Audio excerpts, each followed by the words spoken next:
Namaste, Vanakkam, Swagatam, Shubdinam, Suprabhat, good day to each and everyone joining us today for this beautiful session on salutogenesis and holistic health. We are continuing our efforts to spread the message of salutogenesis worldwide, and let us begin by invoking the divine and invoking a sense of oneness amongst all of us. Om Sahana Bhavatu Sahano Bhunaktu Sahaveryam Karvabhai Tejasvinavadhitamastu Ma Vidvishabhai. Om Shanti Shanti Shanti. Om Shri Gurubhyo Namaha. Hari Om. Such an honor to be with all of you today, and we have lined up some amazing sessions that are looking at two very vital aspects of salutogenesis today.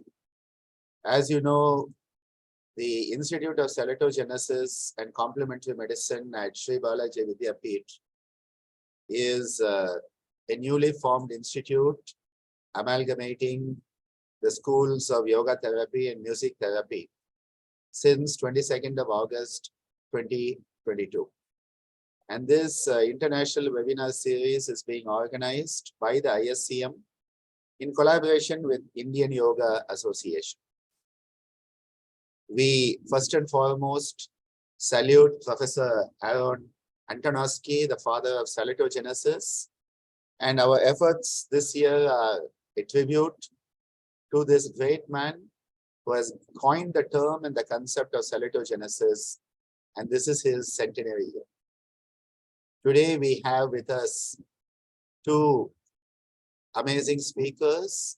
The first will be our own Dr. Srinidhi K Parthasarathi, and he is going to be talking about the Bhagavad Gita with reference to holistic health, following which Bhuvaneswari Ramesh, our Assistant Professor, School of Music Therapy, ISCM, will deliberate on the salutogenic activities of music therapy through the NEETS program, the Garbh Sanskar program, and the Nada Yoga Nadam, an environmental green initiative. I take this opportunity to welcome our dear Dr. Srinidhi K Parthasarathi. Namaste, sir. A pleasure to have you with us today, and definitely an honor to have the opportunity to introduce you today. Namaste. Namaste. Dr. Srinidhi K Parthasarathi, I came to know him around end of 2018. And at that time, he was the registrar at SVYASA. And it was a great moment that the 2019 convocation on Swami Vivekananda Jayanti at SVYASA, I was awarded the DSc in yoga by SVYASA, at the same stage, same day, same time. Dr. Srinidhi K Parthasarathi received the D.Lit from SVYASA, and a beautiful book on Gita in the workspaces was released at that time, which is still cherished by me. He is currently the principal, Indian Academy Degree College, Bengaluru, has nearly 30 years of academic administration, corporate experience in universities, colleges, and corporate setups. Amazing orator, as you are going to see. Not only an orator, he is also what we call Harikatha performer. He brings beautiful spiritual concepts, which is what we are going to explore today. Delivering more than 2,000 invited talks and discourses, when regular on about 800 plus television shows, focusing on spirituality and management or workplace spirituality. He has many honors and awards. As I said, the D-Lit from SVYASA in 2019, where we shared the stage together, and the Bhama Subramaniam Award also in 2019, and a Veda Martanda Award that has been received also for his work in showcasing our traditional culture of the Vedic literature. So with this brief introduction, giving over the screen space to you, sir, and welcome to our institute online. Dhanyavadaha. Om Parthaya Pratibodhitam Bhagavata Narayanena Swayam Vyasena Gratitam Purana Munina Madhye Mahabharatam Advaitamritavarshinim Bhagavatim Ashtadashadhyayinim Amba Tvam Anusandadhami Bhagavad Gita Bhavadveshinim Sarvopanishado Gavo Dogdha Gopalanandanaha Partho Vatsa Sudhir Bhokta Dugdham Gitamrutam Mahat. Salutations to all of you on this platform today. It's an immense honor to be invited on this platform. I am extremely grateful to Ananda Balayogi Bhavanani ji for recognizing this soul to be a part of this platform. And also thank all of you for joining and giving me an opportunity to experience that Krishna inside all of you. Today's topic, which has been bestowed onto me by Dr. Anand Balayogi, is Bhagavad Gita with reference to holistic health. To start with, I would like to say that Bhagavad Gita is a manual for life. Very importantly, it is an operations manual because it was not told in a forest. It was not bestowed on a hillock. It was not bestowed in a place where people take the Nivritti Marga. Very importantly, it was told on the operations zone. It was told in the battlefield where the warrior called Arjuna was at work. And how do we work at the physical level, at the psychological level, at the mental level, and at the spiritual level, have been beautifully brought out in 18 chapters of the Bhagavad Gita. When we talk of Bhagavad Gita with reference to holistic health, I was really captivated by the word salutogenesis, which Anand Balayogi ji just now explained to me. I think very, very closely Bhagavad Gita and every verse of Bhagavad Gita comes close to this particular topic, and both of them embrace each other. So when we are talking about health, we will start with the basic definition of what is health, given by the World Health Organization, a dynamic state of complete physical, mental, social, and spiritual well-being, and not merely the absence of disease or infirmity. This is the definition. The spiritual aspect was added at a later point of time, where it was only physical, mental, and social, and spiritual as added. So when we are talking about this today, in the UKA world, when we are talking about the UKA world, UKA is volatile, then ambiguous, chaotic, and unpredictable. In the UKA world, which is the environment is changing, the three tapas which we talk, Adhyatmika tapa, Adi Bhautika tapa, Adi Daivika tapa, these have been a part of our everyday life. Yesterday also, when I was in one of the inspections, somebody said there is a volcano in Russia. I couldn't see the paper yesterday morning. So the Adi Bhautika tapa, we are just out of a pandemic. And they also say that slowly it is again relapsing. So these are all challenging us. And how do we convert living into life? This is a very important aspect. So 95 or 99.99 people, percent of the people, they feel that living is life. When Maslow talks in the Maslow's hierarchy of needs, the physiological needs, Adi Shankara Bhagavad Pada beautifully says that only people are at the level of only food, water, and shelter. Here, what happens if we live the entire life like this as a living? The Upanishads beautifully say that you are in the path of prayas and not shreyas.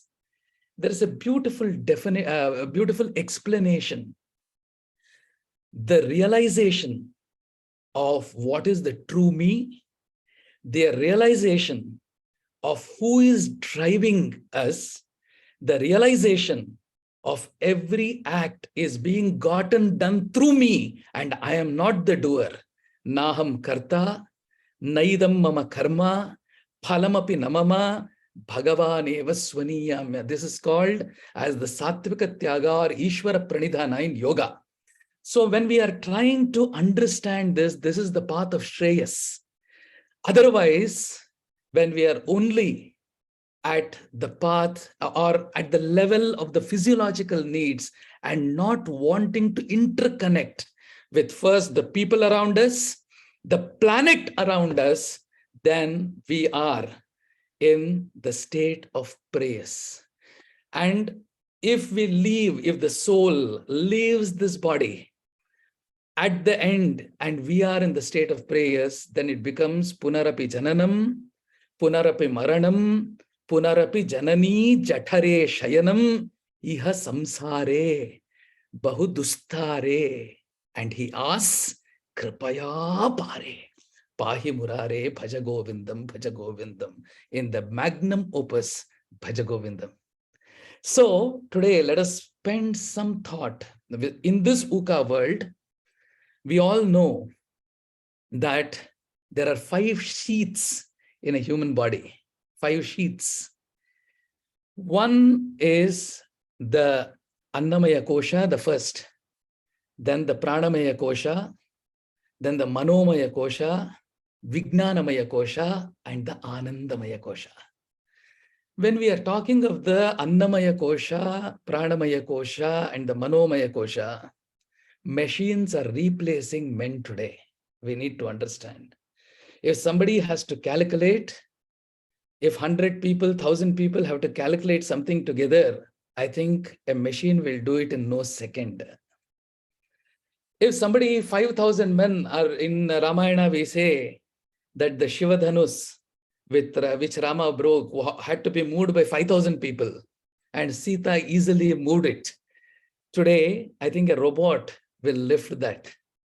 So, are we at the level of the Annamaya Kosha, Pranamaya Kosha, Manomaya Kosha, or do we want to go inside where our wisdom capital is there and where the Antaryami is there? Bhagavad Gita 15:15, Krishna beautifully says, Sarvasya chaham hridi sannivishtaha, matta smritihi gnanam apohanam cha, vedaischa sarvaihi ahameva vedyaha, vedanta krit veda videha chaham. This is the Purushottama Yoga of the Bhagavad Gita. He says, I am there in the hearts of everybody. That is the Anandamaya Kosha. He rests there. Beautifully, it is said that Angushthamatra Purushaha in the Achidra Prashna of the Yajurveda, it is said Angushthamatra Purushaha Madhye Atmani Tishtati. And it is also said that Anta Pravishta Shasta Jananam Sarvatma Sarva Karma Kartarametat. The Lord who controls this entire universe rests inside the crevice of the heart, where Sadashiva Brahmendra says, Khelati mama hridaye, Ramaha khelati mama hridaye. And he makes the crevice of the heart, the Ayodhya, which is not in UP, the crevice of the heart becomes Ayodhya, which cannot be broken by anybody externally. And that Ananda is there inside all of us. Let us not look at Ananda outside. Let us look for Ananda inside, because it's an outside in approach. Very importantly, we need to understand what is outside can give us comfort. What is outside can give us misery, but it cannot give Ananda. A poor translation in English for Ananda might be delight, might be happiness, but Ananda is something which has to be experienced by a person who goes to that particular sheath, which is Anandamaya Kosha. That is why Anandam Brahmeti Vyajanat. Anandadhyeva khalvimani bhutani jayante. Anandena jathani jivanti. Anandam prayant abhisham vishantiti. Sayesha Bhargavi Varuni Vidya Parame Vyoman Pratisthita. The Taittiriya Upanishad beautifully says Bhrigu and Varuna's dialogue as to what is Ananda. And they say Ananda is the Supreme Lord, the experience of that. And that is the crux of Yuj Yoga, where the union of the Jivatma and Paramatma. So in today's world, going internally and touching, experiencing the Vijnanamaya Kosha and Anandamaya Kosha is the only solution where we can come to a state where Adi and Vyadi do not touch us. This is a very important aspect. So when we are talking about spiritual well-being, a daily activity which leads us to the realization of our full potential every day, every work, what we do has to raise us in wisdom. We need to understand that work is not a stressor. Work is something which has to rise us in wisdom. That is why in the Bhagavad Gita, Krishna says, Sarva karmakhilam partha gnane parisamapyate. Every work which we do leads us into the state of wisdom, learning. The second one is any activity which we do gives meaning to life. It is not meaning to living. Meaning to life, living in full ecstasy, living in full Ananda is life. We need to understand that very importantly. Every moment, remembering the gift what God has given us, a human body, a sadhana sharira. Very importantly, in the Bhagavad Gita, when he says there are 4 different categories of creation which he has created. Chatur Varnyam Maya Shrishtam Gunakarma Vibhagashaha Tasya Kartaram Apimam. He says Chatur Varnyam Maya Shrishtam. 4 different categories.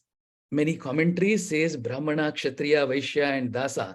But very importantly, in the Ramanuja Gita Bhashya, it is said Samasta Vyashti Shrishti, the 4 categories are celestials, animals and birds, third humans, and fourth are non-living things. Devatas, Manushyas, Tiryaks and Sthavaras. Out of these 4, it is only the humans who have been given the fortune of a sadhana sharira.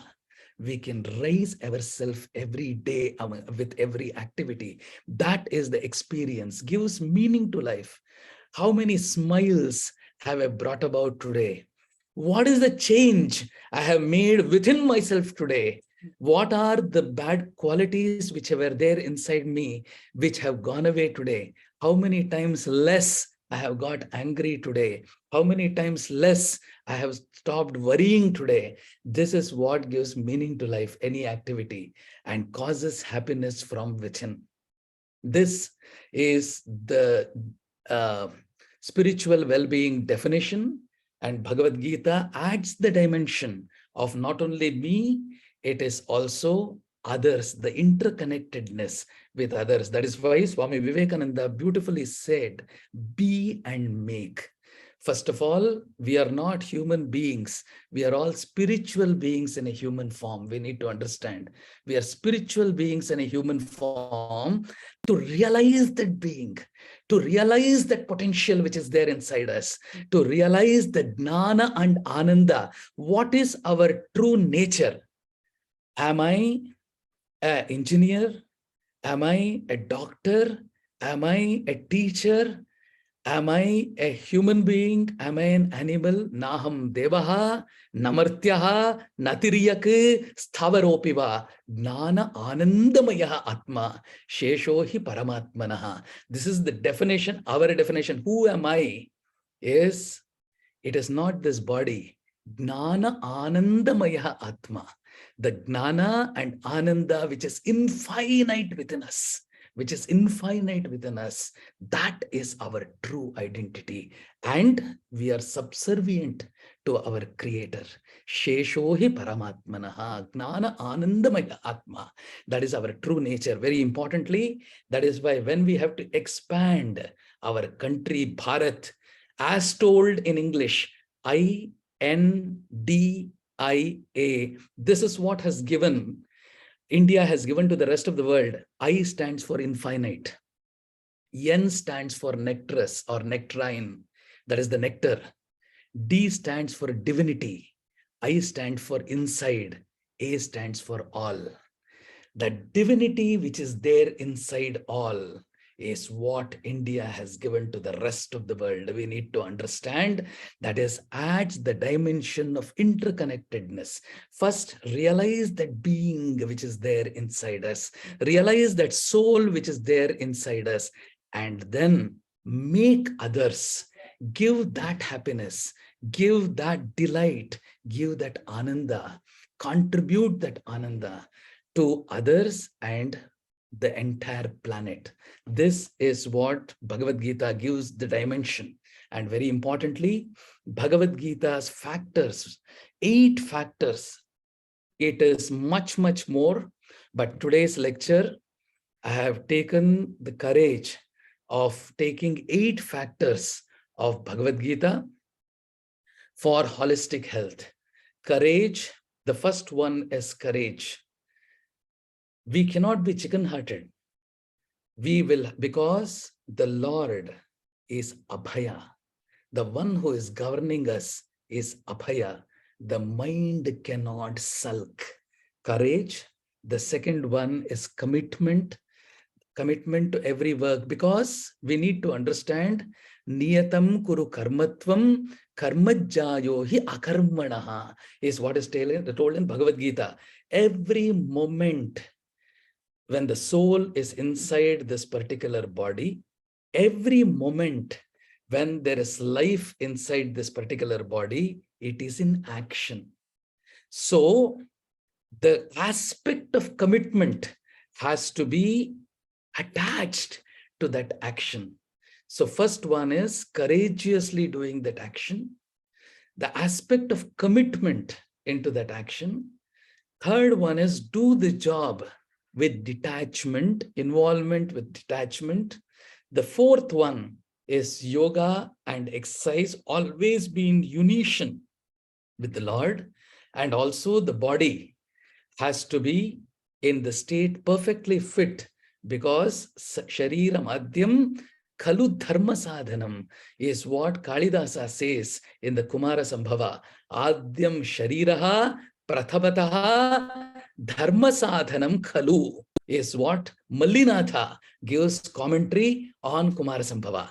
And sensitivity, responding to people and environment with sense of welfare and pure feelings, showing unconditional love, creativity, giving expression to one's potential, and finally, aligning ourselves, personal and professional goals.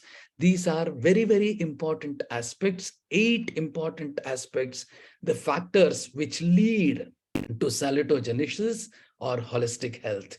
Very importantly, when we talk of courage, the first 2 verses and the last verse, which Krishna speaks, talks about the first aspect, courage.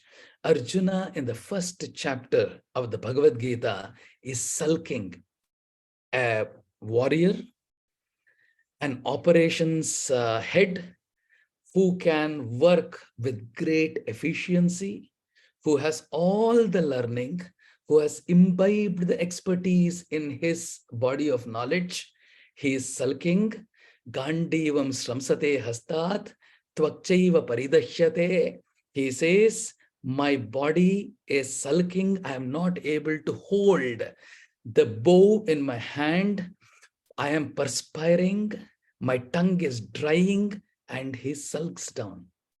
The first treatment, the second and third verses of the Bhagavad Gita, Krishna reprimands Arjuna, Kutastva Kashmalamidam, Vishame Samupasthitam, Anarya Jushtam, Asvargyam, Akirtikaram, Arjuna, Klaibhyam Masma Gamaf Partha, Naitatvayi Upapadyate, Kshudram Hridaya Daurbalyam Tyaktva, Uttishta Parantapa. This were the first words spoken by Krishna to Arjuna. He says, it does not befit you, O Arjuna. Through Arjuna, he has told it to all of us. That is why the first Dhyana Shloka, which was recited today, Sarvo Panishado Gavo Dogdha Gopalanandanaha Partho Vatsa Sudhir Bhokta Dugdham Gita Amrutam Mahate.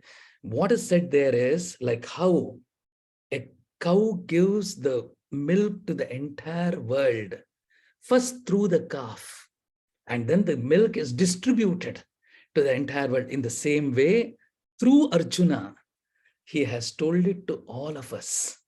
When he says Parantapa, all of us can be tapasvis. To be tapasvi, we need not go to Vrindavan, we need not go to Himalayas, we need not go to Manasarovar. Sitting at your office chair, we can be tapasvi if we follow the 14th, 15th, 16th verses of the 17th chapter of the Bhagavad Gita, where he talks about the Kaika tapas, Vachasika tapas, and Manasika tapas, the control of thought, word, and deed is tapas. This is how tapas is explained in a book, in an manual, in an operational manual, where Krishna talks about work. He says, Anudvega karam vakyam satyam prihitam yate swadhyayabhyasanam cheva vangmayam tapa uchyate. Very importantly, sweetness in our words, no harshness in our words, using the tongue which is like a spoon which is kept to the Lord is not used by us for eating. In the same way, this tongue is basically for only speaking our objective of life or reciting the names of the Lord. Swadhyayabhyasanam cheva vangmayam tapa uchyate. When we look at this in the Ramayana or Tyagaraja, in the Ramayana, when Valmiki talks about Rama's gunas, he says, Mita Bhashi, Madhura Bhashi, Purva Bhashi. The first chapter of the Ayodhya Kanda of Srimad Ramayana, one life is not enough to actually build those qualities into a human being, what is required. Tyagaraja, he looks at this and he says, Yemani matladitivo Rama, yavari manasu ye vidhamuga telusukoni, Yemani matladitivo Rama. What are you talking, Rama? How do you speak to people in such a way that even when sugar candy is kept in front of you, because of the madhurya, because of the sweetness of your speech, the sugar candy also melts. Panasu kantha chakkaramu karage. Tyagaraja beautifully says in his song, Sudha Madhurya Bhashana Sudha Karanana. So in that song, in the Sindhuramakriya Raga, he says that. So one thing is, that is Vachika Tapas. Always practice to talk, to basically create that beautiful ambience around us. Then the Manasika Tapas, Mana Prasada Saumyatvat, Maunam Atma Vinigraha, Atma Samshuddhi Ityetate, Tapo Manasa Uchate. And then Deva Dvija Kuru Prajnaha Pujanam Shaucham Arjavam Brahmacharya Ahimsacha Shariram Tapa Uchate. The Parantapa word in the second verse on the screen is not only told to Arjuna, it is told to all of us who practice the control of our tongue, our body, and also our mind. He says, the soul inside has got infinite gnana and ananda. It does not sulk because of fear. Fear is something which comes in the mind, which is external to you. First thing we need to understand that the body is foreign to the soul. 99.99% of the people, they feel Deha Atma Abhimana. Deha is Atma. This body is not the soul. The first step is to understand that there is one soul and to realize that soul, the self-actualization which Maslow talks, to realize that soul and that antaryami within that soul is the objective of life. We need to understand. He says, Kutastva, from where? Kashmalamedam. This delusion, this moha has come, Vishame Samupastitam, Anarya Jushtam. This is not befitting to you. Asvargyam, it will not give you the final abode, what you need to get. Akirtikaram, it is not going to give you that kirti. Arjuna, klaibhyam masma gamaf partha, naitatvai upapadyate. Leave this chicken-heartedness, the depression, always feeling that I am not capable of, that feeling of depression today, when we are talking of the age group of 15 to maybe 25, 30, most of the students says, I am undergoing depression. Many psychological institutes have started today for counseling, like Ola and Uber, how we have apps where we are talking about logging in and having counseling in anonymity. Why is this happening? Because the crux is not being understood that we are extremely and infinitely capable of doing things. So, Klaibhyam masmagamaf partha naitatvai upapadyate kshudram hridaya daurbalyam tyaktva uttishta parantapa.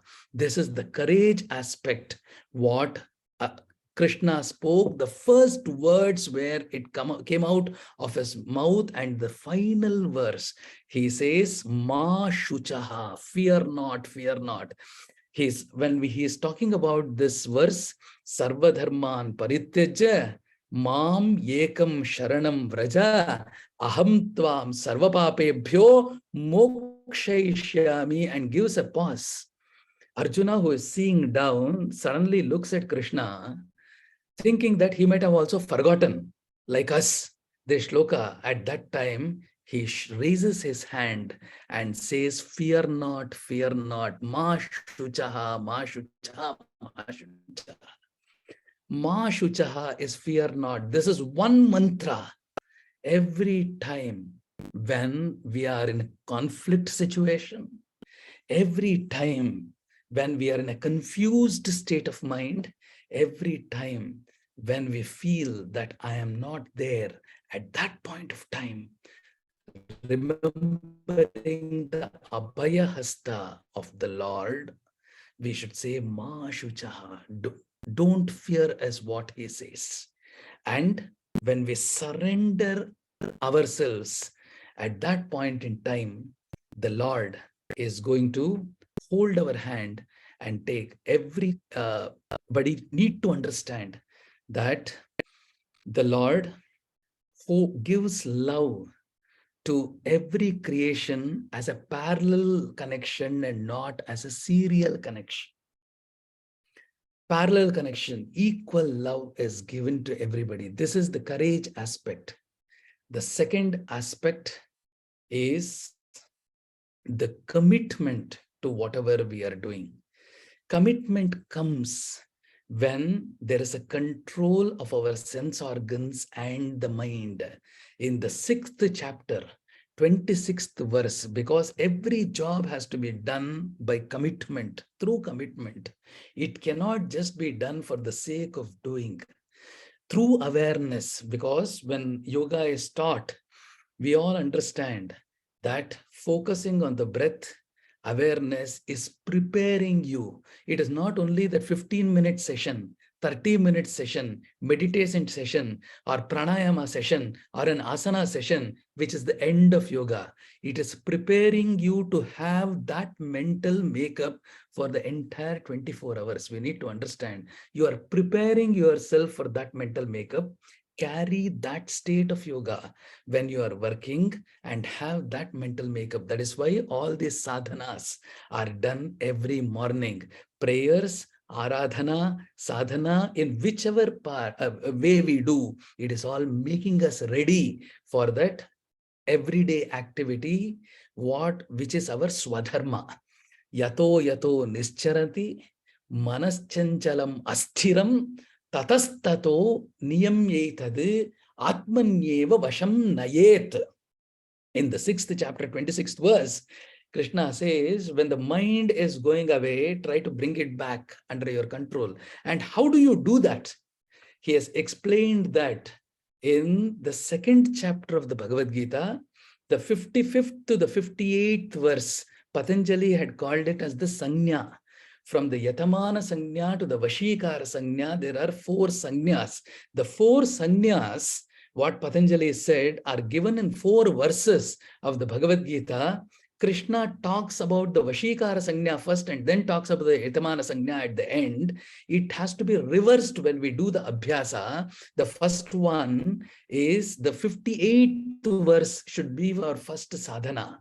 Yada samharate chayam kurmangani va sarvashah indriyani indriyarthebhyah tasya prajna pratisthita. Withdrawing our sense organs like a tortoise withdraws its hands and legs when it is in danger, is withdrawing our sense organs inside us. But still, something will be left inside us. We want to go back again and again. There it says, Yaha sarvatra anabhisneha. Anabhisneha tattat prapya shubhashubham nabhinandati nadveshti tasya prajna pratisthita. Equanimity of mind is very, very important. Every day we might crave for something. When we get it, we hit the roof. When we do not get it, we hit the nadir. This particular imbalance in the mind, where sukha dukkhe same kritva, he says in another place, where when we are happy, we jump. Where we are sorry, we sulk. I think nabhinandati nadveshti. When we have got, take it and offer it back. Purandar Dasa beautifully says, when people go to Carnatic music classes, when children join for Carnatic music, the first steps before coming to songs, they teach something called as the Gita, Gite, Lambodar Lakumikara. In that, there are 4 lines. Purandar Dasa has told it in 4 lines. Small kids of LKG, UKG, they are taught that But to practice that and get the awareness of that and making it our anusthana, maybe 40 births are required. It says, Keraya Neeranu, Kerege Challi, Varava Padedava, Rante Kaniro, Hariya Karunodal Ada Bhagyava, Hari Samarpane Madi Badukiro. First thing is, Keraya Neeranu, Kerege Challi. One thing is, from the pond, you take some water, pour it back into the same pond. From where? Kereye neeranu kerege challi. Because the entire Ubhaya Vibhuti, the entire creation is basically controlled, created, controlled by the Lord. Out of his Vibhuti, out of his treasure, based on our karmas, he gives us something. Keep this, and as my representative, use this properly and bring me delight, is what he says.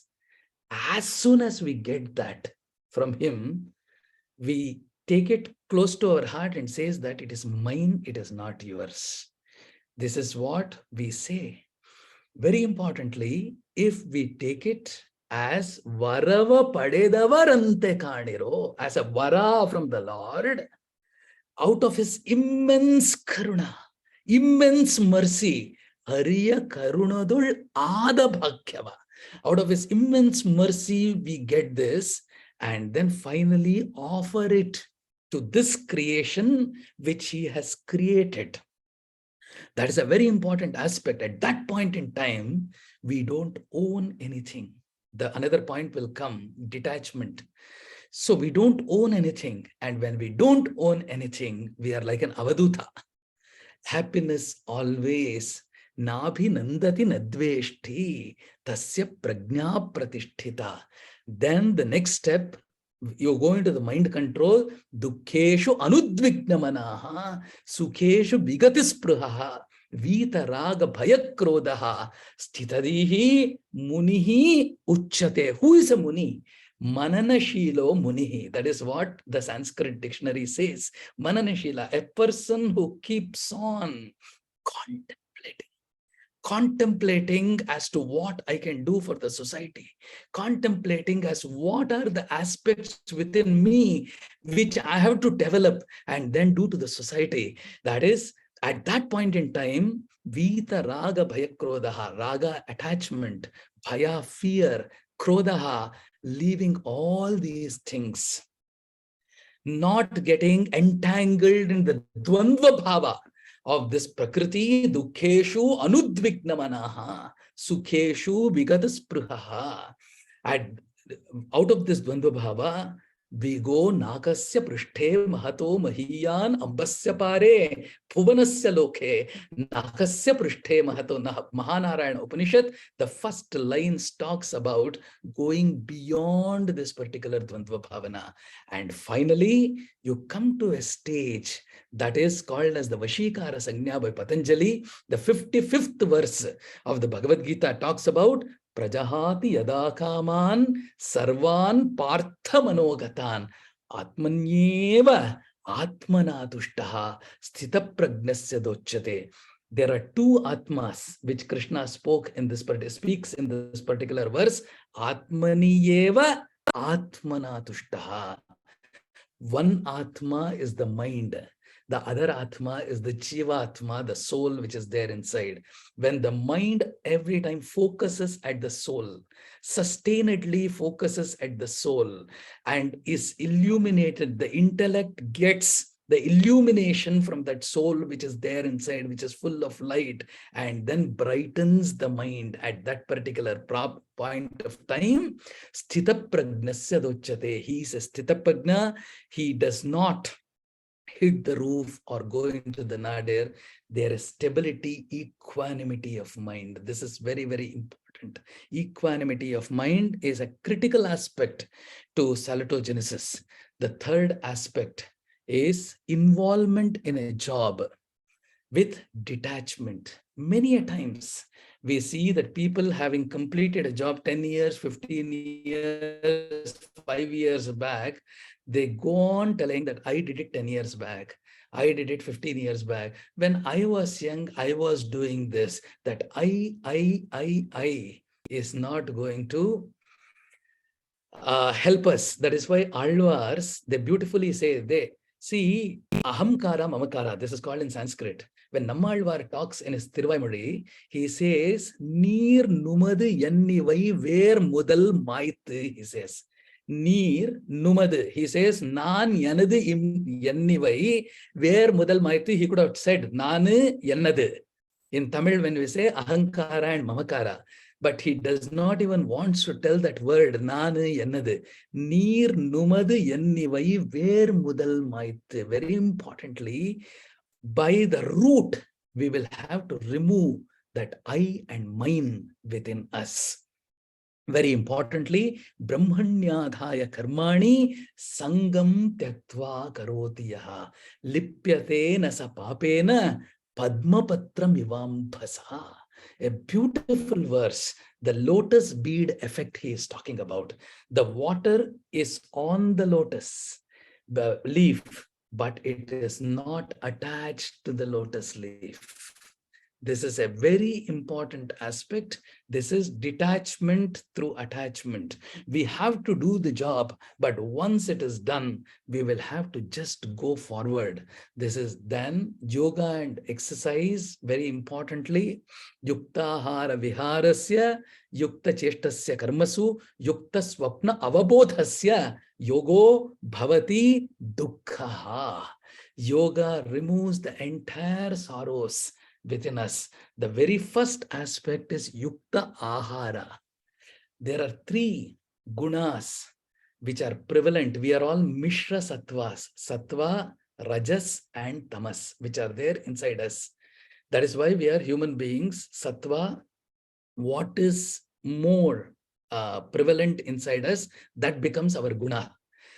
These gunas basically are developed through the food what we take. Annamayam hi saumya manaha.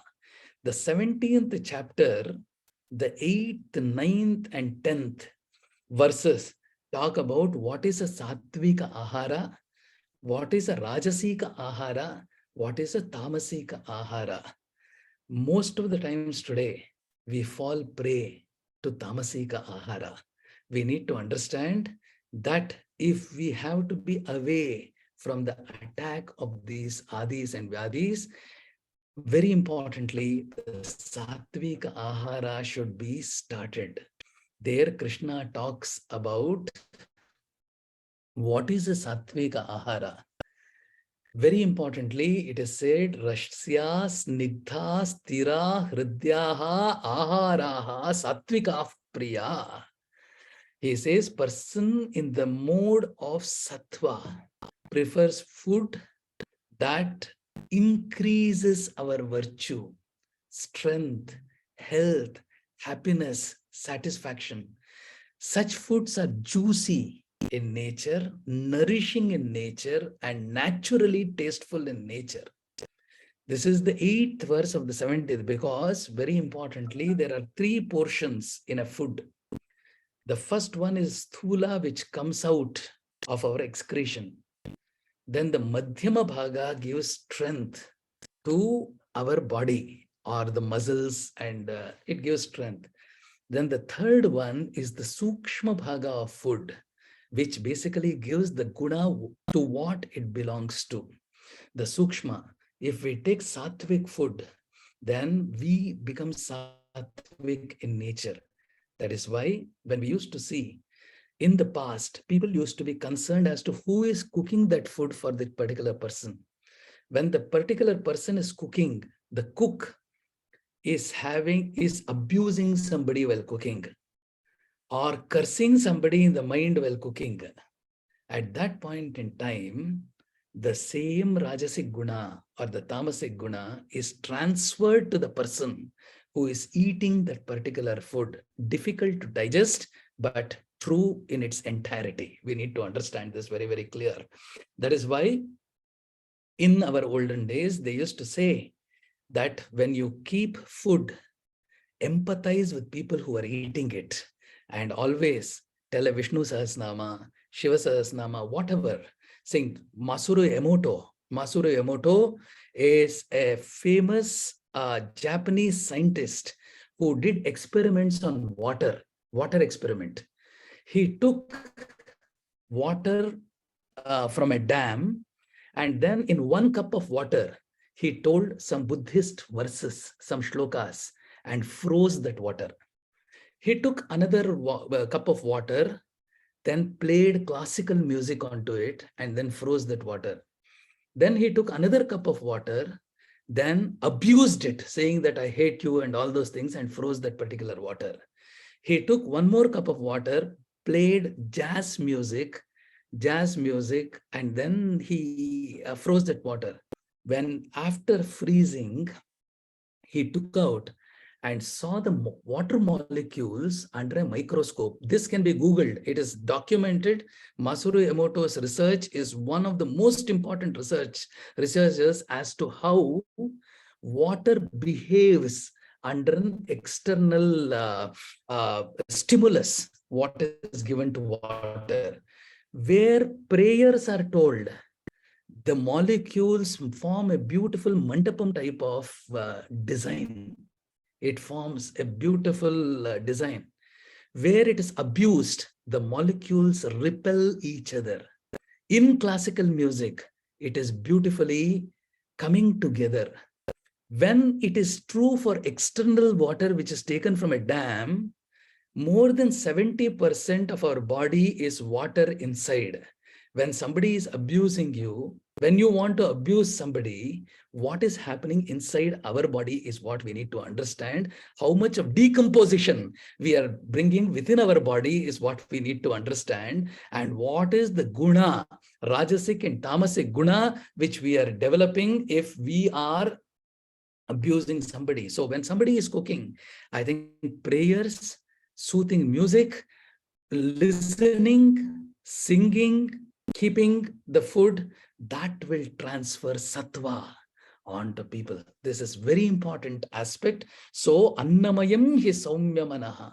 Foods that are too bitter, too sour, too salty, ati of everything, too much of everything is going to bring the rajasic guna. Yatayamam gatarasam puti paryushitam chayat uchishtam api chamedhyam bhojanam tamasapriyam.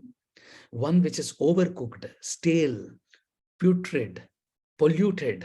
These are all dear to tamasic people, is what is told. And then we are talking about interconnectedness or caring for others. Devan, the 3:11 and 7:7 of the Bhagavad Gita talks about empathizing with other souls and contributing to other souls. Mai sarvamidam protam sutre manigana iva devan bhavayatanena. The 3rd chapter, 11th verse of the Bhagavad Gita. Devan bhavayatanena te deva bhavayantuvaha parasparam bhavayantaha shreyaha param avapsyatham.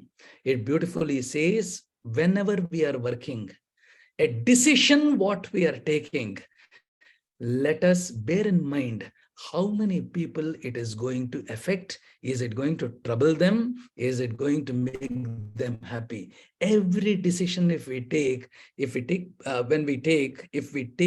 collective and give a collective angle to that, at that point in time, it will make a lot of people smile. But when we are taking a decision just for my benefit, and then others are not cared there, and others are troubled through this particular decision, then the Creator is not going to be happy with your decision.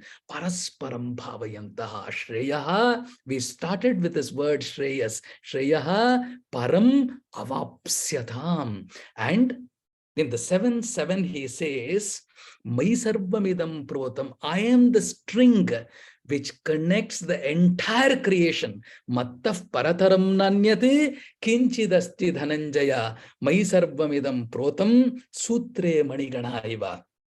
The Sutre Manigana Eva is a mantra. It is not. There are some verses in the Bhagavad Gita which are like mantras. Mantras means every time we need to be recollecting, every time we have to be basically contemplating on the meaning of these things. So, Mai Sarvamidam Protam, there is nothing higher than myself, O Arjuna. Everyone rests in me as beads strung on a thread. So, he is the Antaryamin who connects all of us.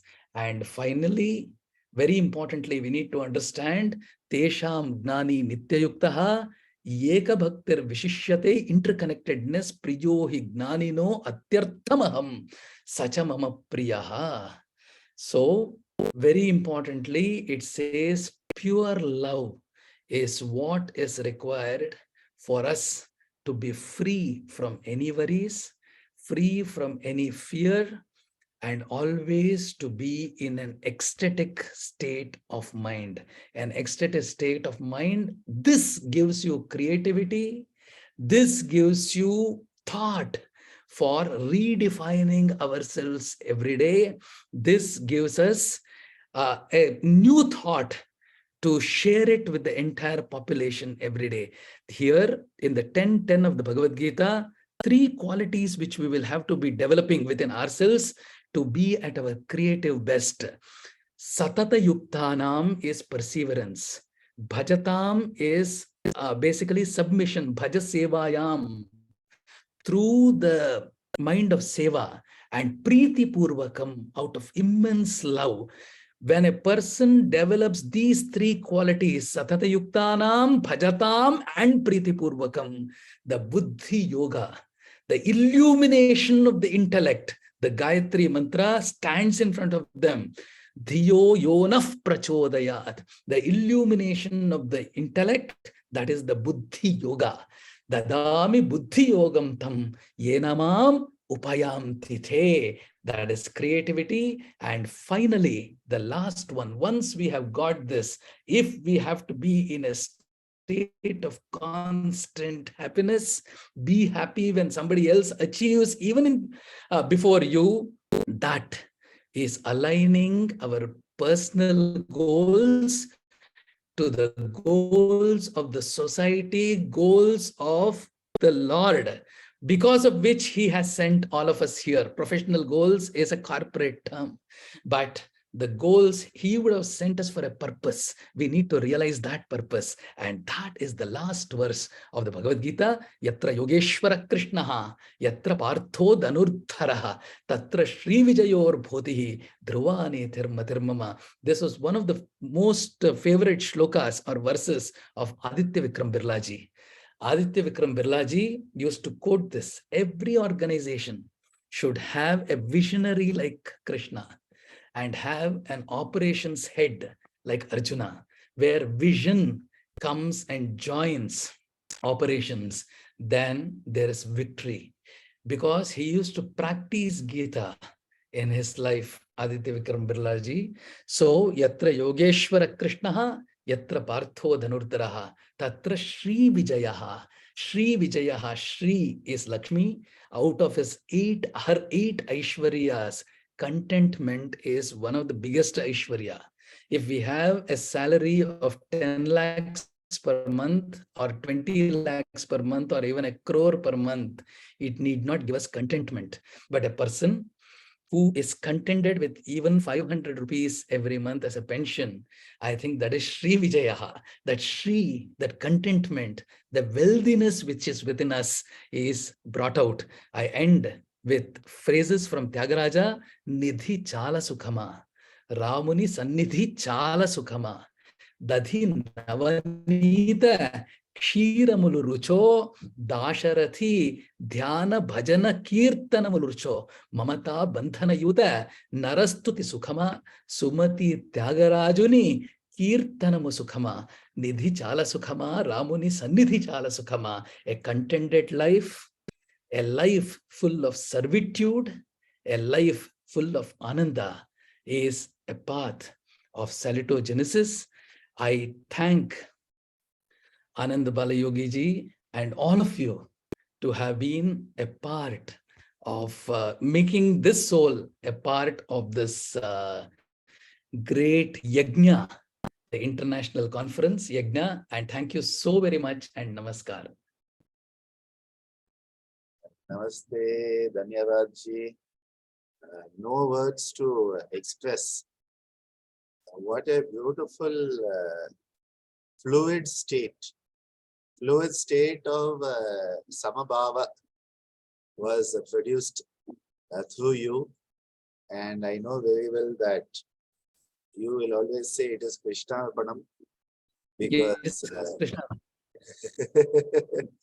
it is Krishna Arpanam, of course, because it is not us as the doer, as you put it, that Nimitta Bhava and Arpana Bhava is so important. And the way you tied in the concepts, each of these concepts tied into our day-to-day life and qualities that manifest spiritual health. A marvelous presentation. I open for a few minutes of discussion before we go to the next one. And you will all understand why we are inviting all the speakers onto this platform, because they all have such amazing wisdom to offer us. So I open it for a few minutes for any discussion.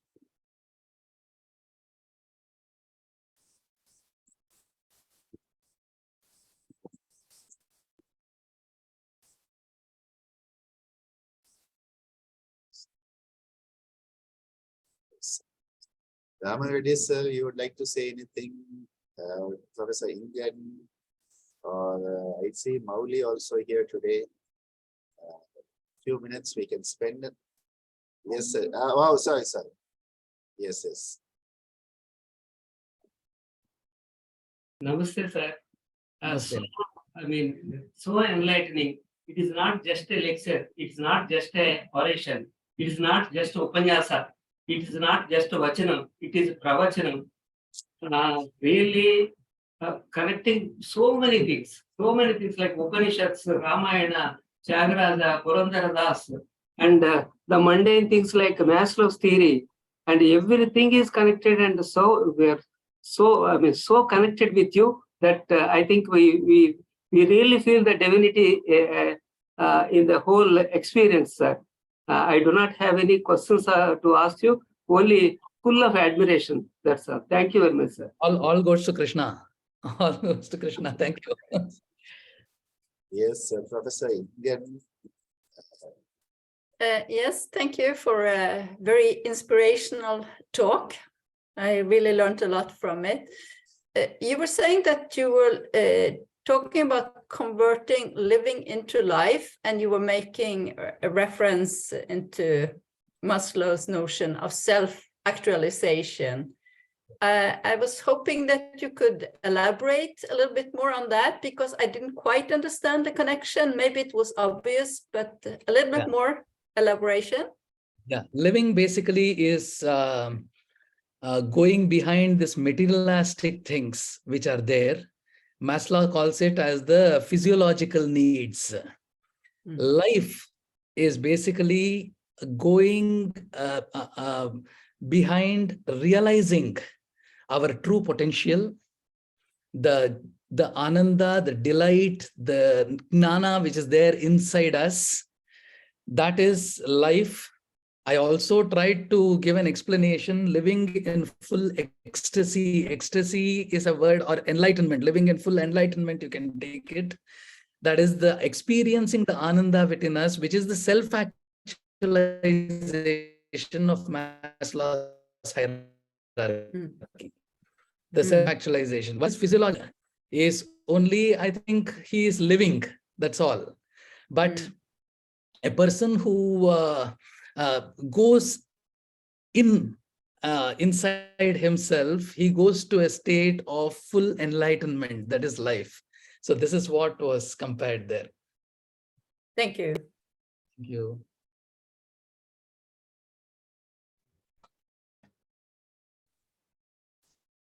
Sir, namaste. Namaste.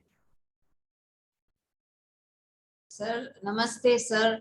Namaste. That was actually no words, because when we say what it is, the experience that we just had, it is too limiting because words cannot explain.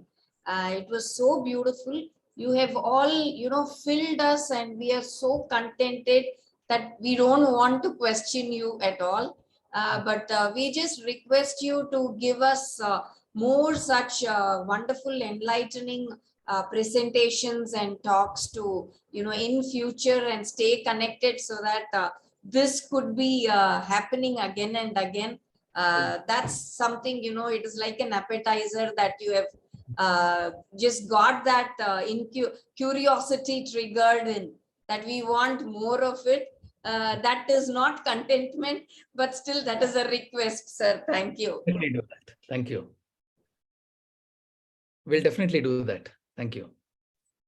We are looking forward to having you in person sometime in the near future. Definitely. Because, as you will be aware, we have had for the past nearly 14 years, a center for yoga therapy, a center for music therapy in our university that is now NAC A++ top 70 of India. And now it is an institute of Salutogenesis and Complementary Medicine. Yeah. And we want to give the world new dimensions to health and wellness. Not just the normally understood aspects, but new dimensions. And your perspectives will definitely enable that to manifest. Definitely. Can I be allowed to quit this meeting? Actually, I'm on a NAC visit. I'm speaking from Pune, actually. Oh, wow. Wishing you all the best. Thank you. Are you getting inspected or are you inspecting? No, inspecting. Today is day 2. Inspecting. I have taken this 1 hour off from NAC to. Thank you. That means a lot. Thank you so much. Dhanyavad. Namaskaram, namaskaram. I would be permitted to leave, please. Yes, Ji. Thank you, Ji. Thank you. I think this again tells you the type of speakers we have who easily can say I'm part of, the inspection team and I cannot do it, but instead make sure that they put into action the concepts they talk about. They say walk the talk. And this is something very, very important as a human being, that, we need to think high, but then we have to live those high thoughts also. So going on to the second part of today's session, it's my privilege to introduce my own team member, my dear Bhuvaneswari Ramesh, who is currently an assistant professor at the School of Music Therapy, ISCM. She has been here for close to a decade and served the SIMTER, which was earlier there, and now the School of Music Therapy with distinction. She was, I believe, the first to obtain her master's in medical music therapy, which is a unique program run by SBV. And she's currently on her PhD, where she's looking at the biomarkers of lactation, stress factors in first-time mothers, and how music therapy impacts it. She has taken up the cause of palliative care, and in fact is the vice president of the Pondicherry chapter for the Palliative Care Association, has 8 publications, a book chapter, and has been very active with the World Federation of Music Therapy as the regional liaison for Southeast Asia. She has presented her clinical work at our own SBV, at the WCMT, and more than all of this, someone who's constantly striving to maximize her potential through self-effort. It is not easy being a mother and holding on to a full-time job with the demands that are there, especially in our own institution here. So with these words, welcoming my dear Bhuvana, I have made you co-host, so you should be able to share your screen. It's over to you, Bhuvana. All the best. Thank you so much, sir. Can you hear me? Perfect. So I must thank sir for giving me this space, which I'm sharing with all those great stalwarts. Just now I heard Srinidhi sir, so I couldn't hear fully, but the last half an hour I tried to hear as much. And listening to them as such seasoned orators and so much of experience, I fall short of that experience, and I'm very glad that I have been given the space to talk in that same area.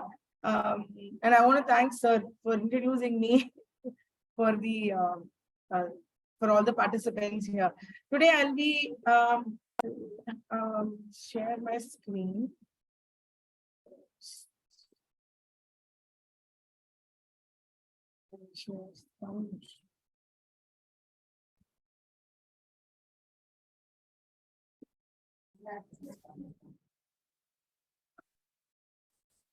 Okay. Is my screen seeable? It's coming, but not yet full screen.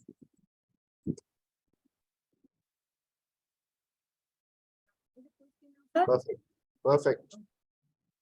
So I'm going to be talking about the salutogenic approach to music and music therapy as well. And I'll be taking you all through the best practices of the School of Music Therapy. My name is Bhuvaneswari Ramesh. I'm the Assistant Professor of School of Music Therapy, Institute of Salutogenesis and Complementary Medicine. First, I'd just like to talk about what is music. I'm not getting into the contexts and the different aspects of music and all that. I'm just going to be talking specific to what we need to understand on a very, very basic level. So what we understand about music is, from all of us know that we have different thoughts, we come from different areas, we are culturally, even if we are born in that same area, the way we have been brought up within families are still different. So from what we understand of music is, it's a health, immunogen health performing practice with a contextual and culturally rooted behavior. And these have been published in articles after a great amount of research done in it. We all understand how it is. That's why when we do music therapy, we are very, very careful about understanding the need to know what musically they are comfortable with, what we can give them, and how it would benefit them. And even for people, I think when they listen to music, they listen to it from their point of view. They would have their own list. I'm sure everybody listens to music while they're traveling, or in the morning when they're working, or when they're doing some very important work on their laptops, driving, whatever. So it's basically, it induces a lot of emotions and thoughts for us, and also improves our concentration as well. But also with all of these other things, it is also a kind of self-therapy. Nobody really thinks about it, but when we ask them about it, they would say, yeah, it's very relaxing. My mind calms down. I'm able to do my work more with a lot of more concentration. So that's one way of looking at self-therapy. It also helps with improving skills. I know a lot of doctors, when we work here, they say, I used to learn the guitar, or I used to play the drums, or I used to do this. And now when they have time, probably they'll do it. And that's true for most, all people in life. It can become a skill later as we learn and try to use it. And also it is useful to make sense of life or purpose beyond health conditions. I found this in this article, and I found it exactly similar to the next slide that I will be showing you. What is salutogenesis? And this is a definition given by Aaron Antonovsky. I'm sure everybody who's been a part of this webinar would have heard of this sense of coherence and multiple number of times. So I'm going to go into it. I'm not going to go too much into it. But what he actually says is, it's maintaining a sense of coherence. That means you understand and you're able to take life forward. So it is beyond health conditions. We are not just looking at the body, we are looking beyond, we are looking around and across us. Ability to function in the face of changes in themselves and their relationship with their environment. So it's basically not just me and my physical or my psychological health, but it is also about our close people and us in connection to our people in the community and our relation to it. So what music can do is very similar to this. And that is why I thought the last thing that we spoke about in music is very similar to this. Even with music, we do a lot of work that goes beyond just health conditions. So now I'm just going to go quickly into what is sense of coherence, because based on this, I would like to say how music and the therapeutic techniques that we use, there will be an ability to do comprehension, be able to manage and to know how to cope with ourselves. So comprehension is this very major question is, do I really understand my situation? And even if I do understand my situation, do I know the reasons for why I'm like this? So that's very important. So it's for that to happen, there are two different things. I've also felt it, that theoretically would have learned a lot of things, but to apply it may be very difficult and may not be understandable at all. So that comes with experience. So now this is the individual comprehension, the true understanding of comprehension comes from two different things. One is the cognitive realization, that you understand and you realize. Most often what happens is that we have been living in that area of our lives and stress, and in whatever area, we don't really take the time to think as to what is happening to us. So that cognitive realization of that particular issue. So if, for example, I'm not able to do a job, but I have to get it done today, what is the reason for that? Am I have too many things in my mind? Am I just rushing through things? Or am I just not thinking, just not giving time to just shut my brain down to think what I need to do forward? So that cognitive realization is very, very important. Plus, once you know that, then what is our reaction or our response to it? So that is what will give us the individual comprehension, our understanding as to what is happening. So am I angry? Am I sad? Am I too happy? What is really happening to me? What is this problem that I'm having? And how am I reacting or responding to it? Only based on this will we be able to understand, okay, so I'm angry because I got up in the morning and I couldn't get my things done. Or in the morning when I got up, I tried to cook and everything was a mess. Or I had a fight with somebody. Or I am just not happy that whatever I planned yesterday didn't work out. Can be any reason. But for that, we need to calm down and to think and then understand the reaction that we give to it. So that's the one major question. Second question is the general resistant resources. Now, for example, if you have understood what the issue is, we need to know, can we manage it and what our resources are? So for that, we have three different areas of looking at it. One is our own biopsychosocial and cultural aspects. For myself as an individual, myself as that physiological aspects of heart rate and my blood pressure, what's happening with me. So if it is physiological, I would know that either I have to take a tablet or I have to do something to calm myself down so my physiological aspects are calming down. Another thing would be, if my BP is raising, is it because of anxiety or is it because of a pathological issue? And then me as a part of this area of myself, if it's causing that problem to me. So this is what I need to know as an individual. Then to get that resources, what do I need to correct that? Then the meaningful bonding with the family, that's very important, because if we do not have that comfort zone with the family, that becomes another stressor for us. So we need to develop that part where our support system is so close, we are able to connect with our families. Most often than not, even with adolescent children, I think they're the best people I can think of at the moment, is because they are resisting that bond that comes from the family. They think that they probably feel that the family is not understanding themselves. So that would strain the relationships and they may not take that help that they get from their family. So that meaningful bonding with the family is very important. That is the next level of support that you get. One for ourselves, one from the side, the closest people that we have around. And then we have the third layer, that is the institutional supportive links between the individual and the community. So if we have different supportive systems, so if we are not well, we can go to the medical college or the hospital. If we need to go to a psychologist, we not need to go to a neurologist. Whom do we need to go to? So that institutional support links is very important for us as a community. Where should I go? Even if we had these societies, for example, now we've been working with a lot of transgender population. So when they need help, they can't go to any normal association. They have to go to a transgender association, because that is where they get their complete support system. That is where people understand them. So this is how we understand institutional support. So it is us understanding what are our general resistance resources. How do I cope? What are the resources I have for myself to be able to manage myself? And the major thing is having meaningfulness. I may have understood I may have resources, but am I really going to take it? Am I thinking that this problem is so meaningful that I will take the effort to go and do something about it? That I find it's very personalized, because some of us are okay to, if we have a mental health issue, we are okay to go and meet a psychologist. But I don't know if the major population in the world would actually go to a psychologist. They'd say, no, it's just mood swings. Or we would say, no, I'm just feeling sad because of something. Or I would, if a few days, if I take rest, I'll become better. I think even sometimes even I do that.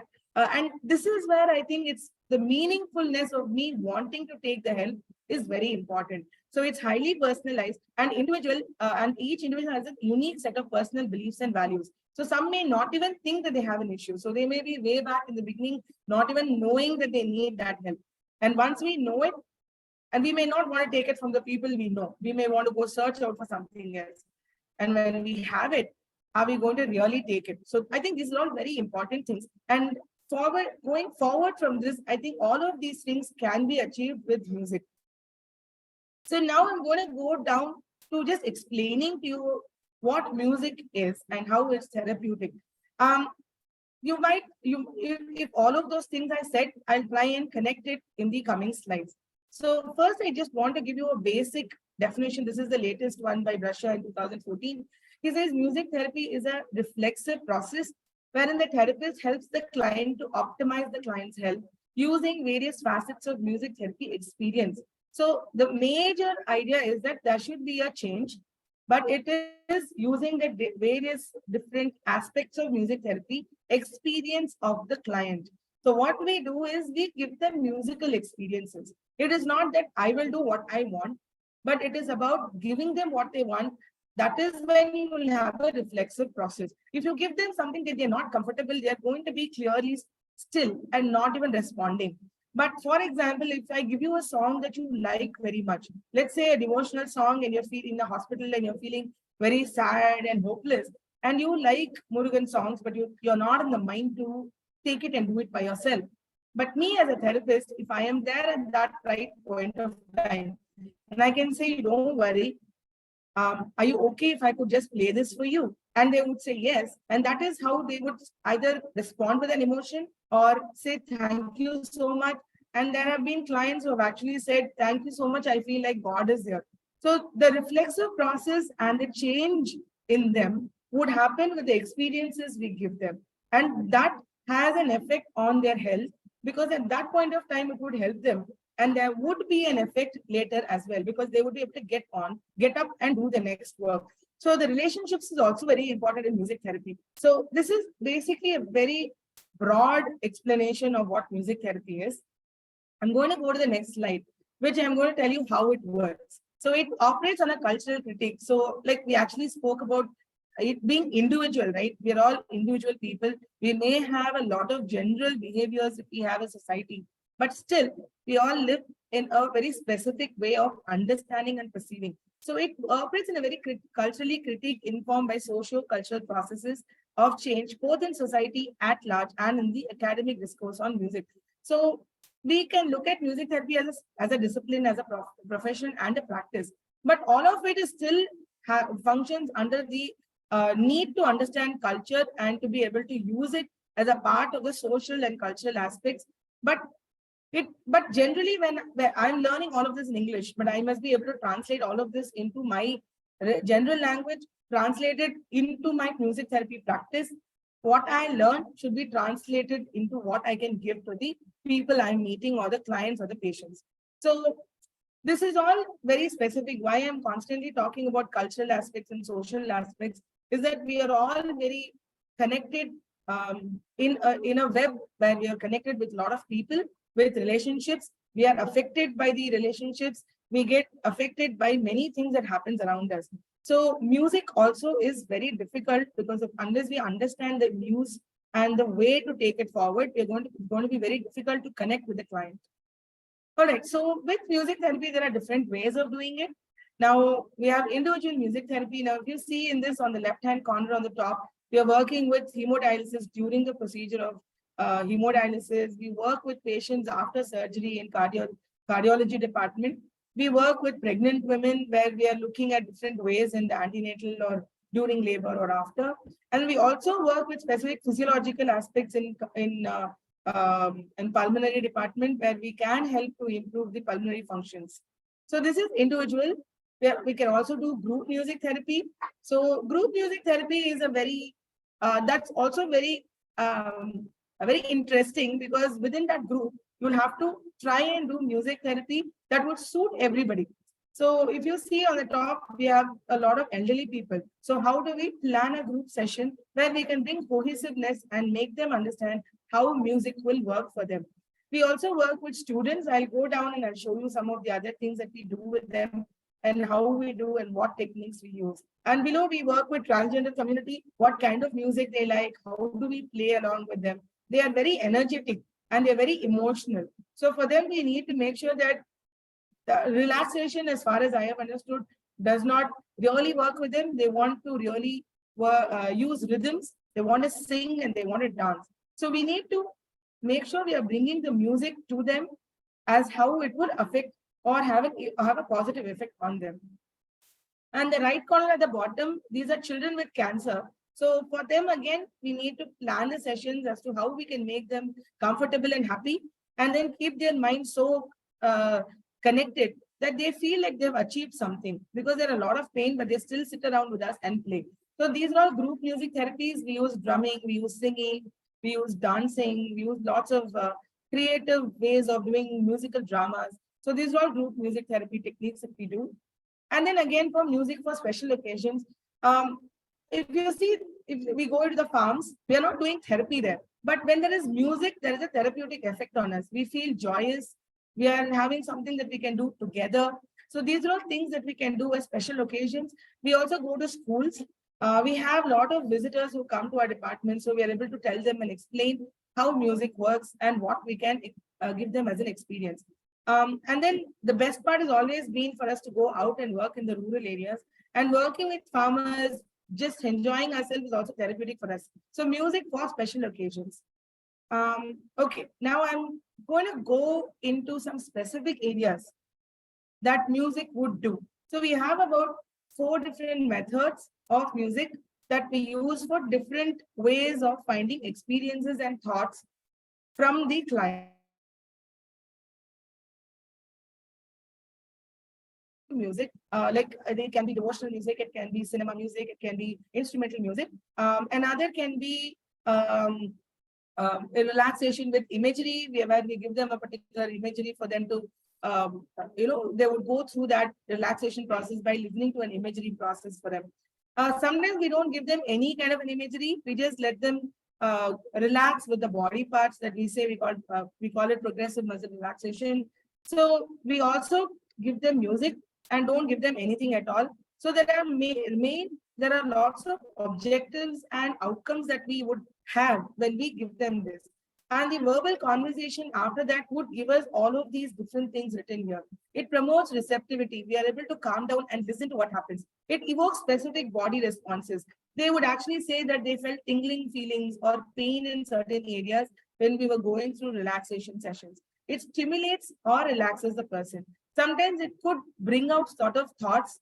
For example, with patients who are in the coma state or disorders of consciousness, as we call them, stimulation is very important. And we have seen that there have been changes in physiological parameters when we work with these patients.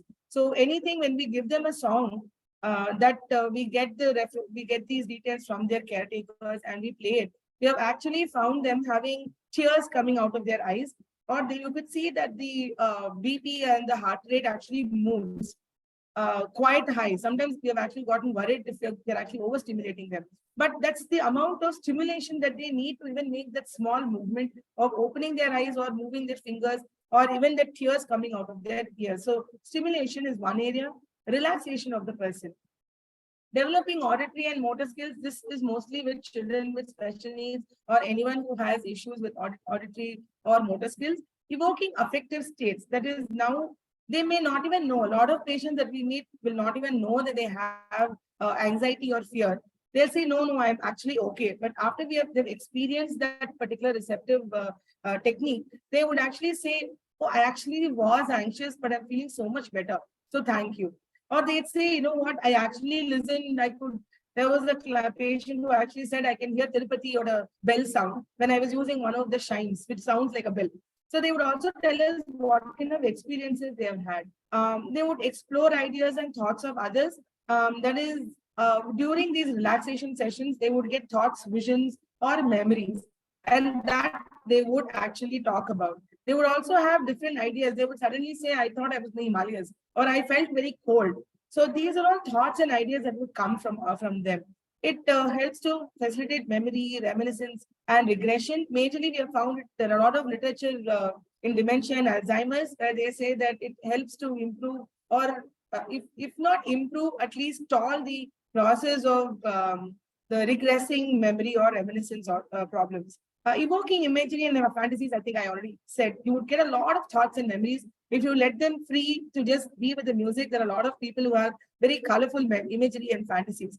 It connects the listener to the community or socio-cultural group. So when you're doing a group activity, it would actually make you it would allow you to concentrate on what's happening with everybody around, and that connects you as a listener. Because sometimes I feel that we don't really listen to what's happening around us because you're so focused on what we're doing. But in a group or a community setting, it's very important for us to be listening. And this actually helps us to do that. And then it also stimulates peak and spiritual experiences. For example, for people in groups, when they're singing devotional music, it really takes them to a very trance level for some people. And for some people, it is an emotion that would make them cry.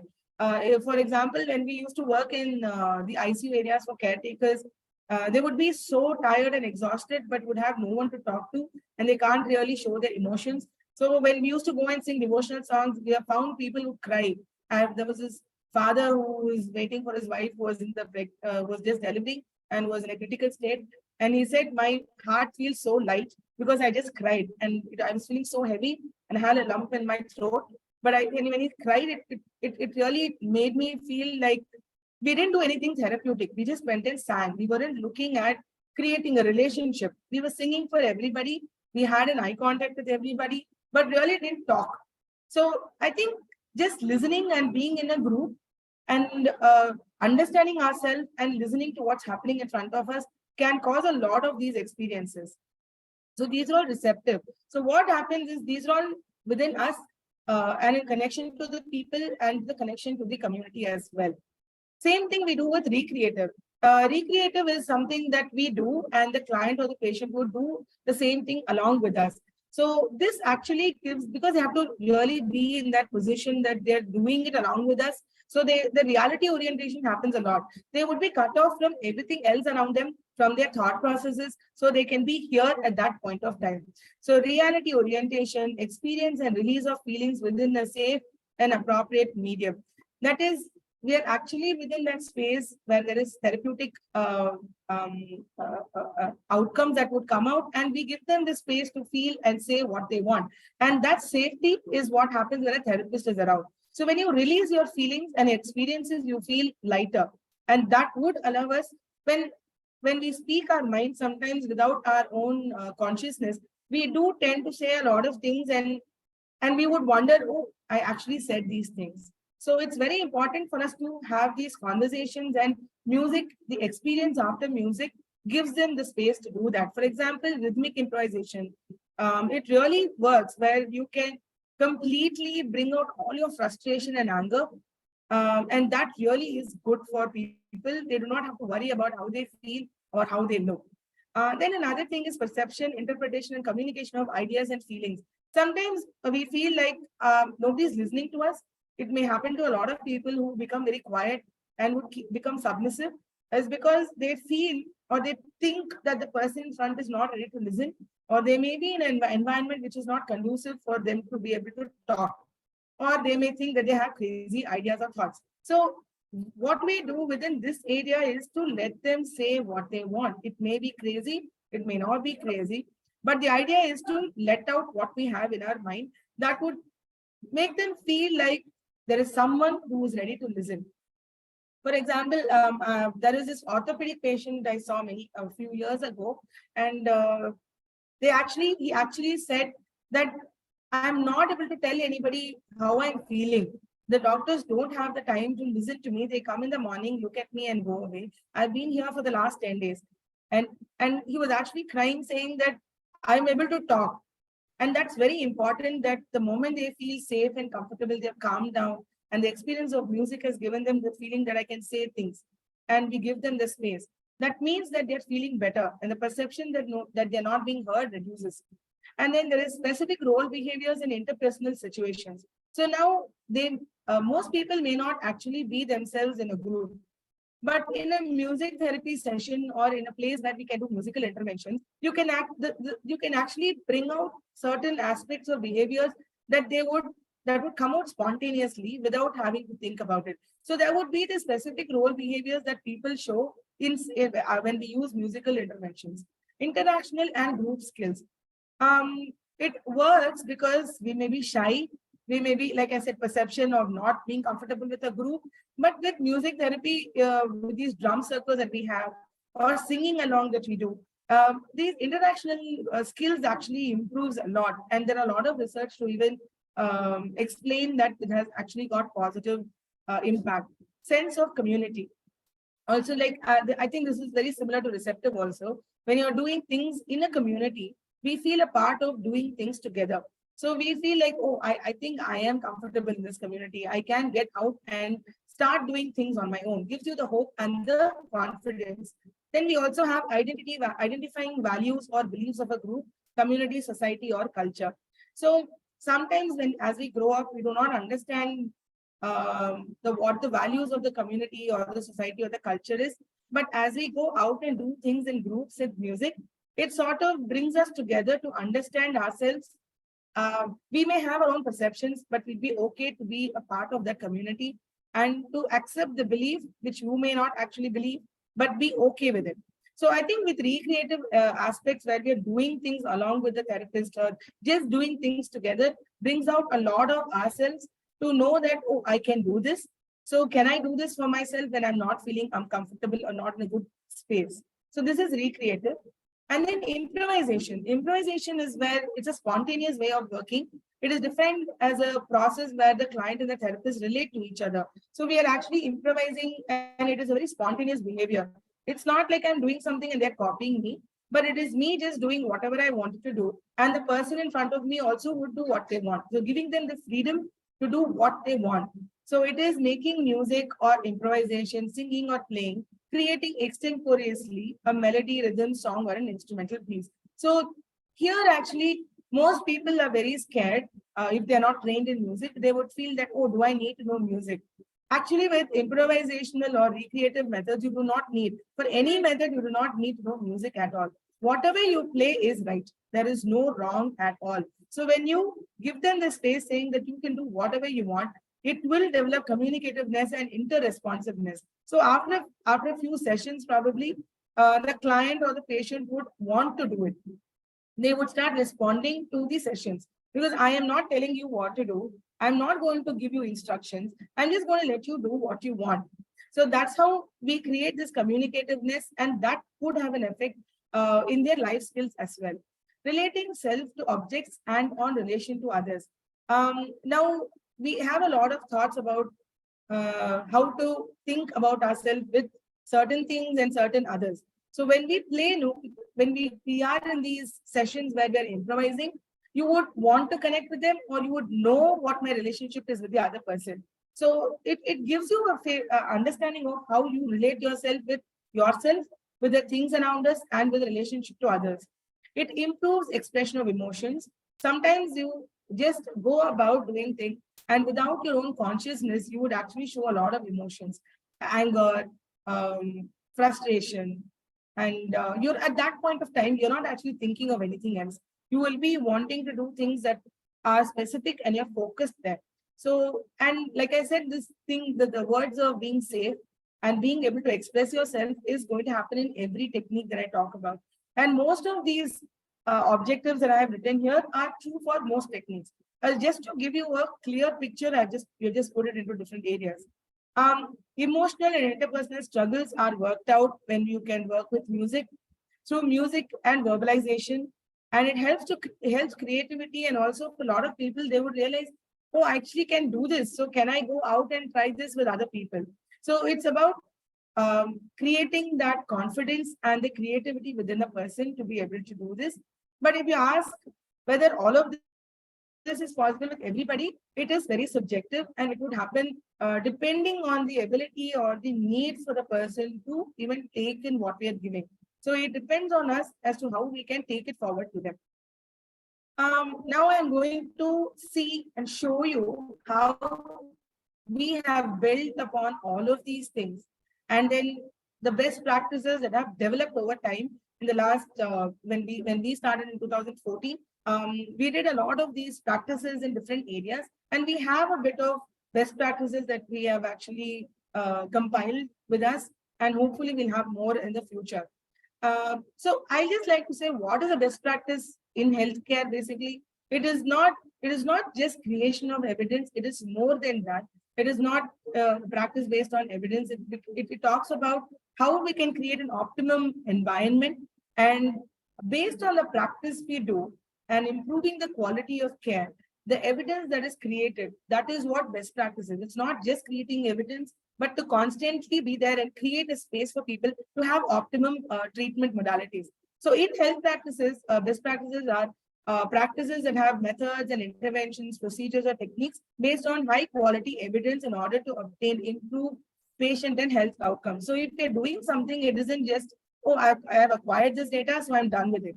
So it's about creating that data, and that data would come only with the practice of regularity. So that would happen with a cycle that goes on and on. And once we have the data, we say that this is actually working. So we need to take it forward and create a program out of it. And that's how we have done a few of them that I will show you in the next slides.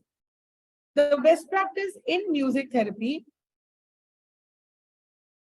is by Miller, who actually wrote in 2016, the core of best practice in selecting music. So now when you look at healthcare, it is about how they go about using different techniques. But for music, it would be picking up the music that fits the client's needs, their mobility, their moods, their speech, or any other healthcare goal. So depending on the flexibility, depending on the need, the ability, the feasibility, only then can we even bring in music to them. So like I said, in different areas, how do we create a set of musical interventions and to give them the experience in whatever way we can. Now, for example, if I cannot go and do a recreative method with a person who's going through procedure, then I can only give them receptive music depending on what would calm them down at that point of time. But for a child in a pediatric ward, they would be very low in mood. So probably I can do something more active for them, teach them something new, play them something that they like, and they probably play along with us. So depending on their mobility, can they talk or walk, and how is their mood? So I cannot go and force them if they're saying, I'm not in the mood for it. Okay. So these are all very important when we select a particular intervention and to be able to take it forward. And then they study the outcomes to identify the applicability to similar clients and object population. So that's how we create evidence, right? So we start with a smaller population, then we take it on to the general population. So that is it. Like we do talk about qualitative analysis and being subjective, but we know on a general level that if we give a relaxing music, it would mean slow music with no words and a repetitive phrases of music. So that's a general idea, which would probably work on about 90% of people and may not work on another 10% of the people. So that is how we work with a particular set of musical activities.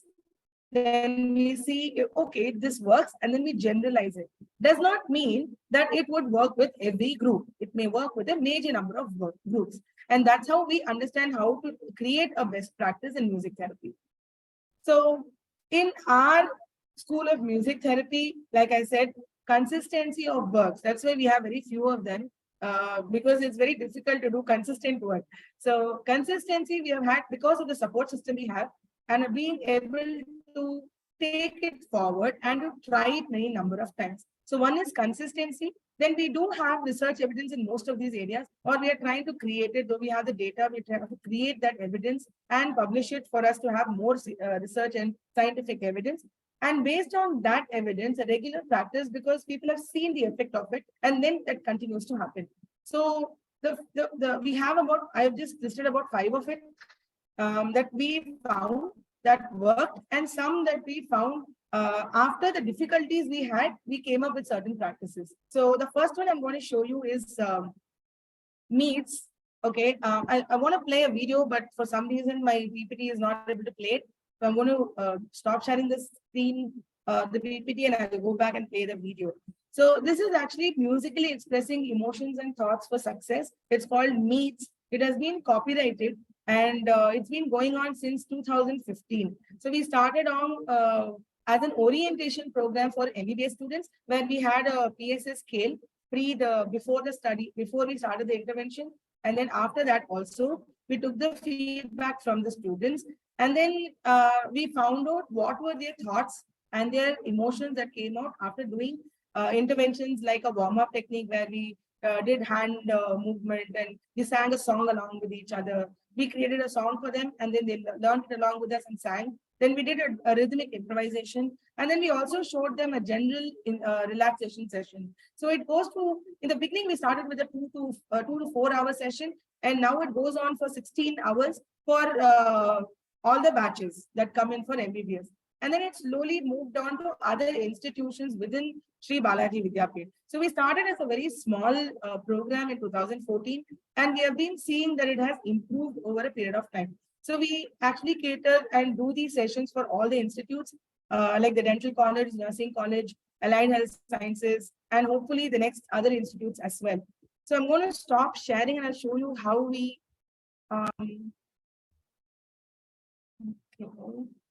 actually work.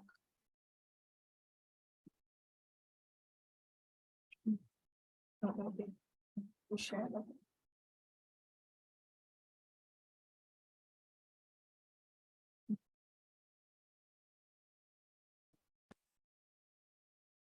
Do let me know if you can hear the sound.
like I said, we had shown you different techniques that we do. So it's basically how we create this space for them and we give them the tools saying that these are different things you can do and this is the experience you will have out of it. I'll go on to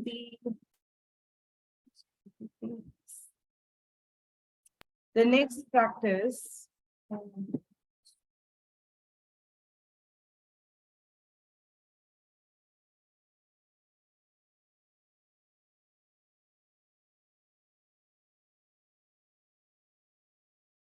Next is the Garbh Sanskar.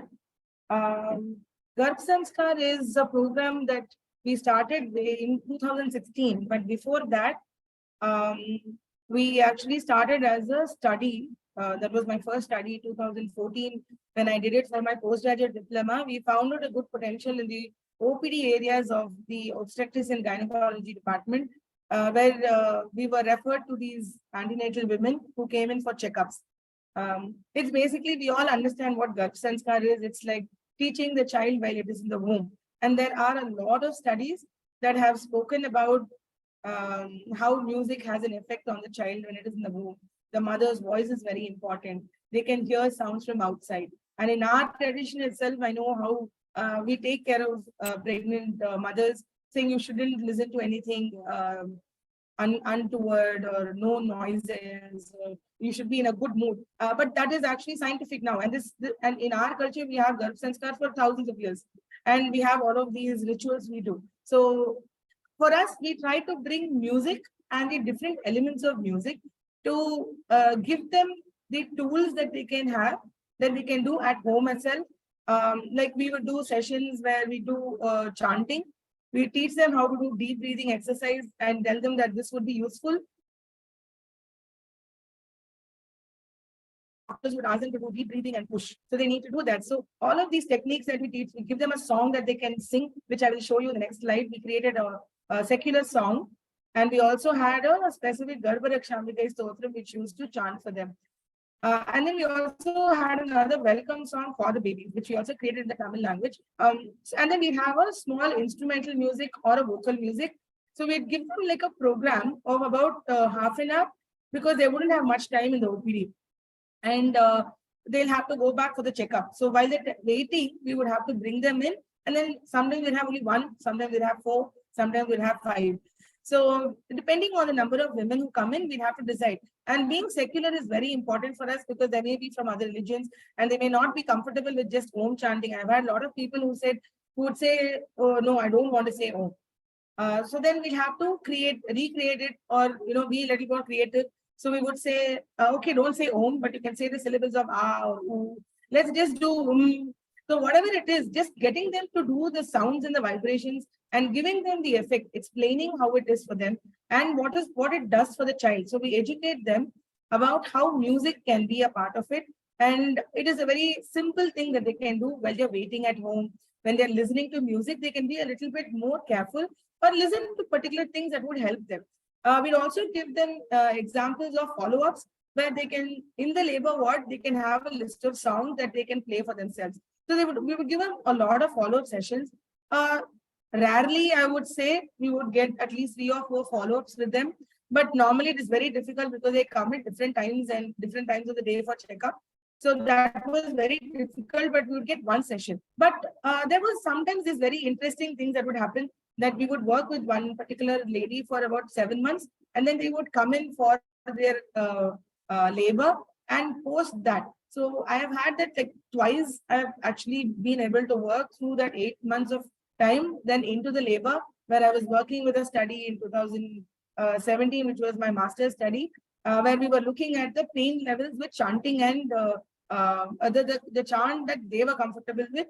And then I'd also meet them after they have delivered the baby with preferred music that would help them to calm down and see their perception of lactation. So the whole period was, it's very difficult to actually do that. There was also another study which we did, which was for a whole year, and we tried to see the fetal heart rate when they came in on the 7th or 8th month, and I would be giving them music every month, and then also music that they would listen at home. So we had a follow-up for about 8 months, And then we would get them to check the fetal heart rate. Even at that point, we would give them music. And for some of them, we had a randomized control trial. So this has been going on since 2014. We have about 4 publications, and we have one that is ongoing now. And we've been able to help or educate, I think, or create a little bit of awareness with around 2,500 women since 2014. We have worked in all of these areas, antenatal periods, during labor and post-labor as well. So the songs, I just like to see, you all must be very familiar with chanting, but I'm going to tell you how it affects them, because they're all not from background that they would listen to chants. They would probably listen to devotional music. But the experience of listening to a chant would give them a different perspective. And I have heard them saying, I have never felt this way. Or they would tell me that I felt the movement of my child, and there would be a glow on their face. So that was a lot of importance to me, that motivated me to do more and more work with this particular group of population in the hospital. So if you can see, there are 2 songs here, two songs. One is a song, which is a very simple tune, where I would want them to sing along. And then the Garbh Sanskar Stotram, which is in Sanskrit, but I would chant it for them. So I'll do the Garbh Sanskar Stotram, and because this is actually about 9 paragraphs, but just for chanting here, I'm just put up 3 of these paragraphs here. This is very similar to most chants. Ehi Bhagavan Brahman Prajakarta Prajapate Pragrushi Nivabalim Cha Imam Apatyam Raksha Garbhini Ashwini Deva Devi Sav Praghanitam Balim Dvimam Sapatyam Garbhini Cha Imam Charakshata Pujayanaya Rudrascha Ekadasha Prukta Pragrunantu Balim Dvimam Yushmakam Pritaye Vritam Nityam Rakshatu Garbhini.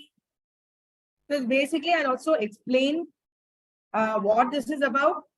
And I'll be very, very careful. I have to know the names of the clients. And then I'd have a basic conversation about, in the beginning, just knowing their musical profile and getting their BP. I would understand their musical interests. And if I do find, I can't really start ask straight away, are you a Muslim or a Christian? Will you listen to a Hindu prayer? So being very careful about asking these details is very important. So during these conversations, we'll have to understand whether I can give them this chant. Otherwise, I would just clearly go into this Tamil song that is very secular, and I can sing to anybody, and they can sing along with us as well. So this Garbh Sanskar Stotram is basically just calling all the gods, saying, thank you, I pray to you, and please take care of me and my child at this point when I'm pregnant, and so that I can have a good delivery and a happy and healthy child. So that's what this Garbh Sanskar Stotram is all about.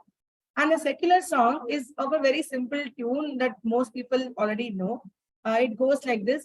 Inaivayan prathanai ketarulvi Garbhini ennai nee kaatarulvi Inaivayan prathanai iduveyam Ennayum kulandayum kaatarulvai Vaalkaiyin paadayai amaithidave Manadinil dhairiyam thandarulvai Nilavaga vinnile julithidum nee Niraivaga mannile pirandiduvai Iraivaga magilchiyam kulavilakke Kulandayai kudumbathil vandiduvai.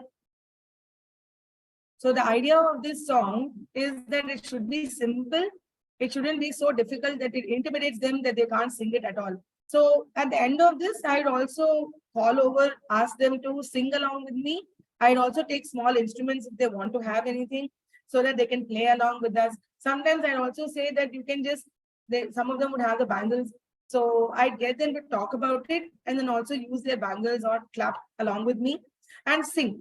And most often than not, they'll be very scared to sing along with me. So creating that space and saying that it's okay. That I normally say the child doesn't understand the pitch and all that, so you can sing. The mother's voice is much better. So that would sort of get them to at least lighten the environment and then sing along with me. Most of them would be comfortable, some of them would just talk just like a chant, but that is okay. The point is to get them to join along with us and do something. So these songs were done by, the song was written by me and my colleague when we started the program in 2015. So this I have been using, and I'm hoping that we can have more songs like this that can be, and we used to also give a copy of this song to them so that they could go home and sing along, sing to the child whenever they wanted. So this is a program that has been going on. Now in the last 1 year, it has been difficult to go into the OPD and work, but the point is to start and to give them, and it also is very useful for awareness creation. I have at least a few of them would come back saying, I have informed my sister was also pregnant, or my friend have informed them. I felt very good, so I've informed them she'll be coming next week. So at least there is creation of awareness that would help.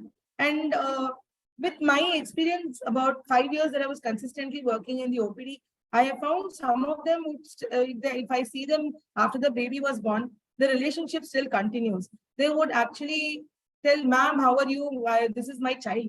Or they would come up and say, that song I still have with me. And sometimes I sing it to my child.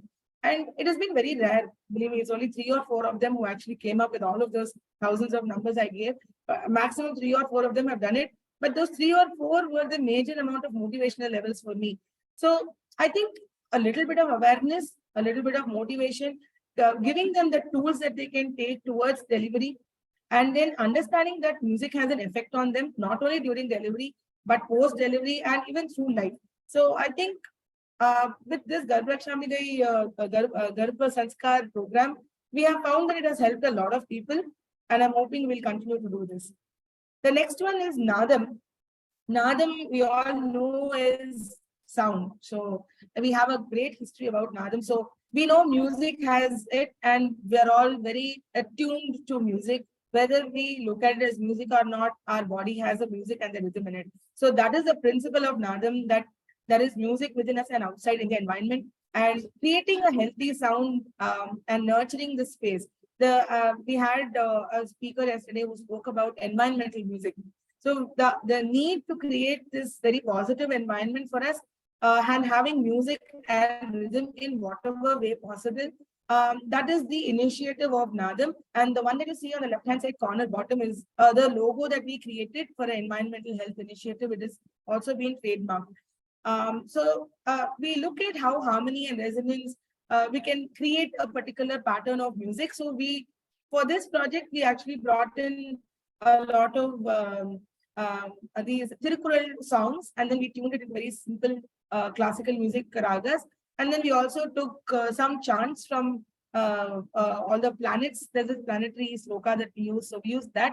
We tuned it very simple tunes, and then we took it to the schools and the colleges. We started within our college in the beginning. If you can see, we actually went and we trained them to sing along with us. And then we had the inauguration of the Nadam, where about 80 to 90 students actually sang together. The whole prayer was sung by them.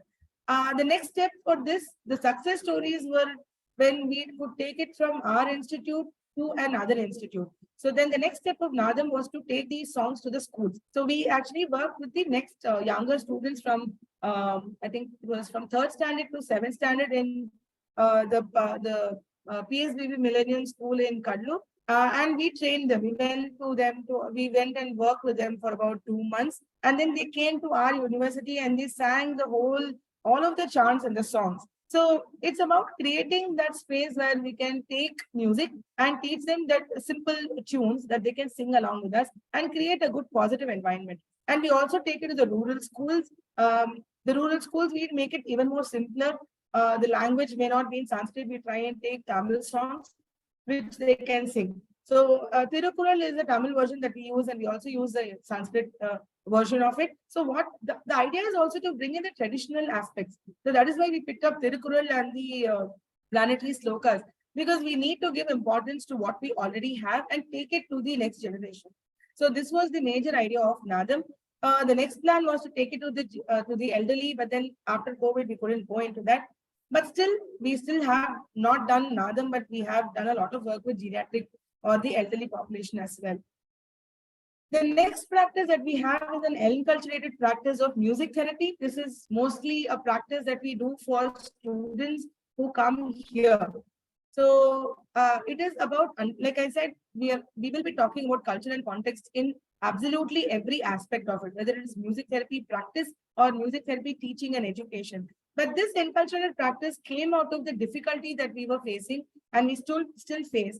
It's about personalizing the approach of learning musical experiences and taking it to the patients with a way of understanding that language and culture is very important for us to reach the patients. So this enculturated practice we started by because we had students coming from different areas within the country. If you know, we have about 12 students and only 2 or 3 of them know to speak Tamil at all. And we are working with majorly Tamil speaking population. And the culture also is very different from the northern part. Though we all live within the country, just every 200, 250 kilometers, we have another language, another culture, another way of living, another way of doing rituals. So for them to come here, the way we learn music therapy is in English, like I said, but when we have to take it to the clients, it has to be in their language. They have to understand their practice. So here we try to do this.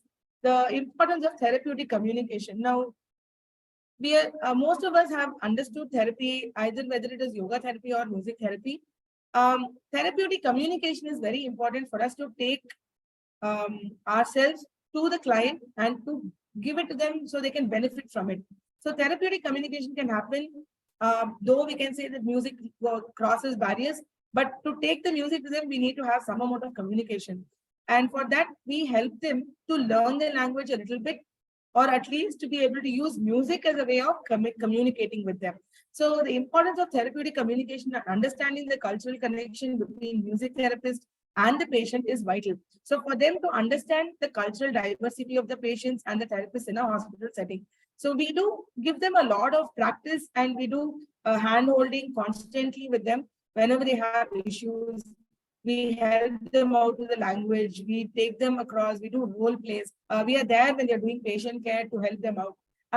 The third point is that students begin their practice under supervision with the enculturated practice and they get motivated with the positive responses. So what happens from the student's point of view? So when we take them there and we help them understand this is what the client needs, and they see that the musical experience that they've given has given them responses, that motivates them to learn the environment and the diversity of the clients a little bit more so that they can actually document it, and that builds the way they work. So they learn adaptability by giving them this enculturated practice. So when we went through this, we had Ms. Janita, who was actually a master's student in 2018-19, who came up with the idea when we had one of the discussions saying, we should have a book for that. So this was the book that came up. It's a clinical communication book in Tamil vernacular language for music therapists in IPA. So IPA is a particular coding system that she has learned when she was in her college for her speech pathology. They have actually learned about it. So the book actually gives you conversations in Tamil, which has a code in how as to how we should pronounce it. And then the responses, what are the questions that can be asked and what are the responses that you may get. So it's not just one response. Each of these questions will have at least 3 to 5 different responses. I'm sure this is only the first edition, and with the coming years, we are actually trying to make it more and more editable and add more to it. So this actually has helped a lot of the students who have come in the last 3 years. Like I said, all of the students go through these role plays where we create paragraphs and they learn the language, we do role plays, we talk to the people in our community nearby, and then they gain this confidence to go ahead and then start talking.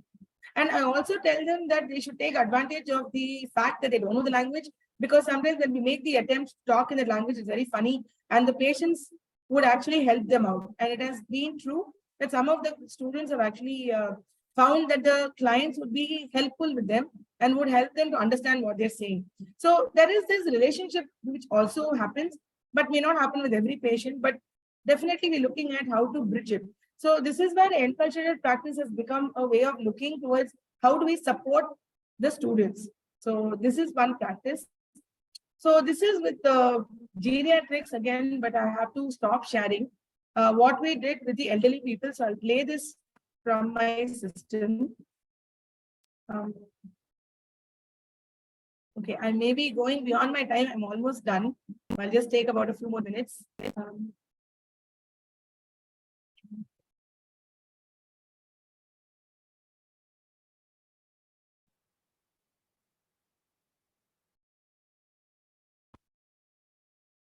I hope you can hear the sound.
Not able to see anything coming. Screen is she's sharing some video, I think, but it's not opening.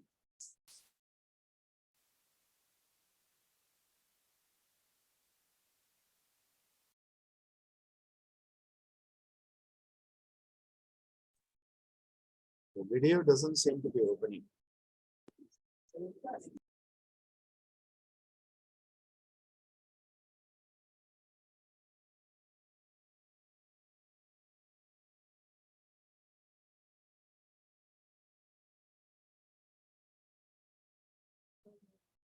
That was actually the end of the presentation. And then I had the references and a small question mark with more questions and a thank you. So that was about, but these videos that I showed, there was a verbal discussion after that.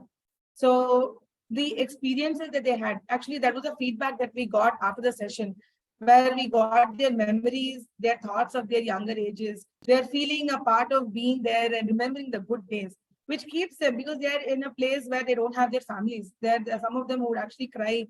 The lady who spoke in the end, she actually was not called by her children at all, and she was waiting to go. And she would say, you know what, I only have 50 rupees, so I have to go with this money to the next town, so I can buy something for 10 rupees and give it to my grandson. So these are the kind of feedback that they give us. So, and that is what we want, for them to be able to express themselves because they don't have anyone else, and creating that space for them. So this is how we create best practices when we have a practice and continue on, or when we find there's a space we need to fill and create a space where we can make it a practice. So this is from me, and if anyone has any questions or we have time.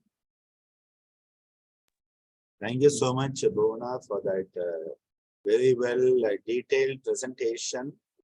The first part tying in salutogenesis with music therapy, and the second part looking at different parts of the best practices. I open the floor for discussion for a few minutes. Yes, if any.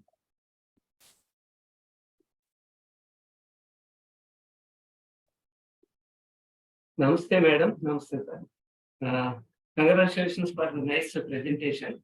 But I'm a novice in this field, so I think it is to express my stupidity or ignorance or innocence in the field. See, most of the things what I feel is music therapy, mostly it is psychotherapy, what I feel. 90% of it looks like psychotherapy. So I got the basic doubt whether which is primary. Music therapy is primary or the psychotherapy associated with it is primary. See, for example, when we give a lecture, we will have the content. And the second thing is slides. See, for a person like me, I show some colorful slides so that even my content is somewhat mediocre. the things will be managed. So similarly, music therapy is an adjunct like for psychotherapy, something like role playing, play therapy, occupational therapy, like that. So it is something like what I could guess is improving the environment with aesthetics so that it improves 90% of the people. So is it sound aesthetics which we are providing there, like room aesthetics with all interior decoration and all? So just I'm getting that basic fundamental doubt. The second thing is, for example, a physician is there. He should have the knowledge and he should have the judgment capacity where to apply his knowledge to which patient. But for surgeon, he should require knowledge, but also the skill to do surgery. Similarly, for entering into music therapy, should he be a musician? Should he be a singer or instrumentalist? Without having the qualities, can he become a music therapist with his knowledge? So that is another thing. The third thing is not about the presentation also. You are getting a black patch on the screen. I think most of you might have noticed that one. Previously, we were also getting that one during the Zoom presentations. When you are playing videos, when you put the video check, then it takes a lot of resources. When there is incompatibility between internet communication and this one, there will be a black patch like. Second thing is, when there is the video settings and audio settings, there is a hardware acceleration that has to be unchecked. Otherwise, that hardware acceleration, it takes a lot of resources leading to this black patch. Thank you, ma'am. Thank you so much for that. That's so amazing that you have given me some suggestions, which I will remember for sure. But for the first question, we actually work with an interdisciplinary setting. So there is not that we say that music therapy is the major part. Like I said, we have to understand what the client needs. So if I go into a psychiatric facility and I say, no, only music will work, it would obviously be wrong and ethically also not right. So we, along with the therapy that is being given, we also plan as to what kind of music therapy techniques can be used. So if the person needs psychotherapy, they need to be given psychotherapy. And where we, and for another thing, where we go into the wards, we can't, honestly speaking, in the wards, it's not aesthetic sound that we are trying to make better, but we are trying to create an environment for them where they can sing along with us. And sometimes we have seen that the environment calms down at least. There's all those noises that we actually have, the environmental sound that we have, it sort of reduces and they sing along with us, which sometimes actually creates the whole place to become happier, sad than it is normally is, which is what we get from them saying it's a very sad place. So these are two things that when they have to be given other treatment modalities, they have to be given. But do we use psychotherapeutic aspects from our techniques? Yes, some of them do. Like for example, when we haven't learned psychotherapy as a subject, which we would like to include sometime in the future. But the idea of using role plays with them and the verbal discussions that happens after it, we try to analyze as to what it is. And we also consult because it's an interdisciplinary setting. So we do consult with the psychiatrist and the other interdisciplinary doctors to understand what we have learned. So it is not that I'm going there and doing it and saying I have done it, but with the analysis of what we have found from the session, we take it across and we try to understand if it has helped them or are we going the right way. So this is how we function. So that's the first question. I hope that answers. The second question is, yes, like a doctor, they definitely need to learn the technique and they have to go through the training where they are with another doctor who teaches them to go through it, and they have to have a number of hours of number of years that they need for practice. For music therapy, like I gave a lot of techniques of songwriting and singing along or learning an instrument, improvising. The client may not need to know it, but the therapist must be able to know a little bit of it. Otherwise, we can still do therapy, but we can do it as a music medicine. So there are two different ways of looking at it. One is music medicine and one is music therapy. When we're saying music therapy, it involves us creating and being able to deliver music therapy techniques to them. For example, if a person will not know how to sing or create a song, but they would express a lot of thoughts and we would create a song for them on their behalf so that they could listen to what they felt as a song. and they could carry it on with them when they wanted. So for that, we definitely need the skills. So if you know how to play an instrument, you know how to sing. So then we need to sing another song for a client, we need to learn the song. So if we are not able to sing the song, then it wouldn't bring the aesthetic feeling of for the client for us.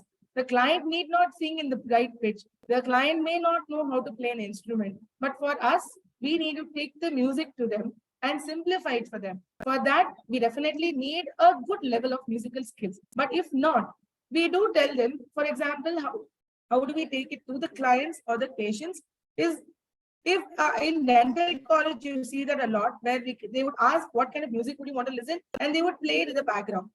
And there are a lot of studies that during delivery they have played background music. They have a list of songs that are prepared before in the antenatal period, and that song, all those tracks would be played background. So that would be called music medicine. We aren't really creating a therapeutic communication there. We are giving music to them, and that really helps them. In operation theaters, it has happened. In cataract operations, it has happened. We have been working in cath labs, and in endoscopy, we have done live music for them. In cath lab, we have had their headphones. We didn't have much time to create a therapeutic relationship, but we would be able to give them whatever possible at that point of time. So this is how we look at music therapy and music medicine. And about the video, sir, I will check it out and make sure that we do something about it. Thank you very much for those questions.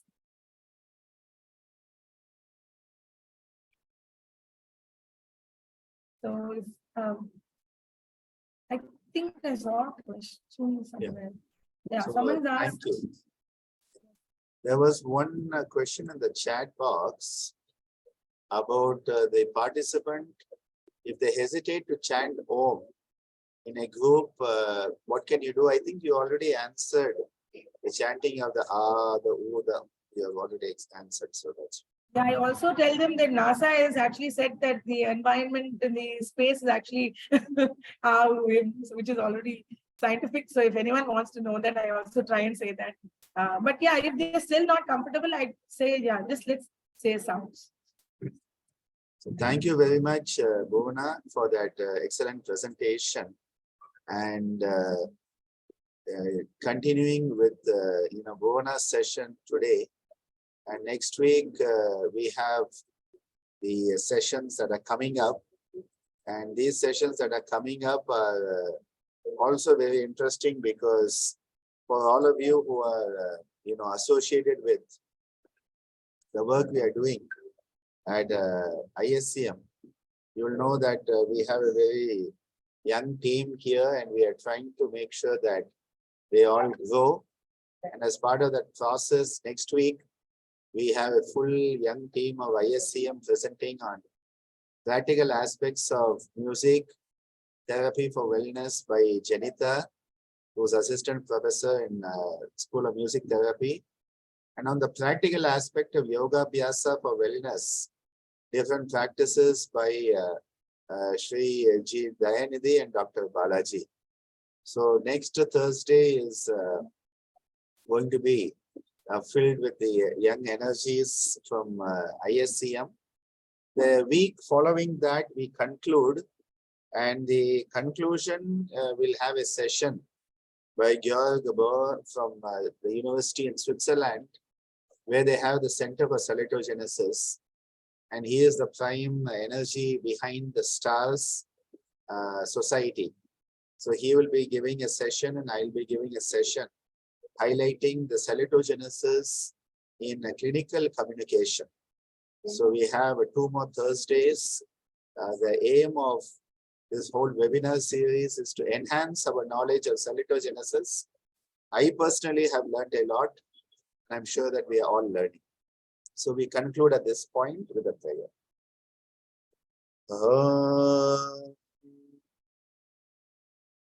Loka samasta Sukino bhavantu sarve janaha Sukino bhavantu. Om Shantihi Shantihi Shantihi Om. Thank you everyone for being with us. See you again next week.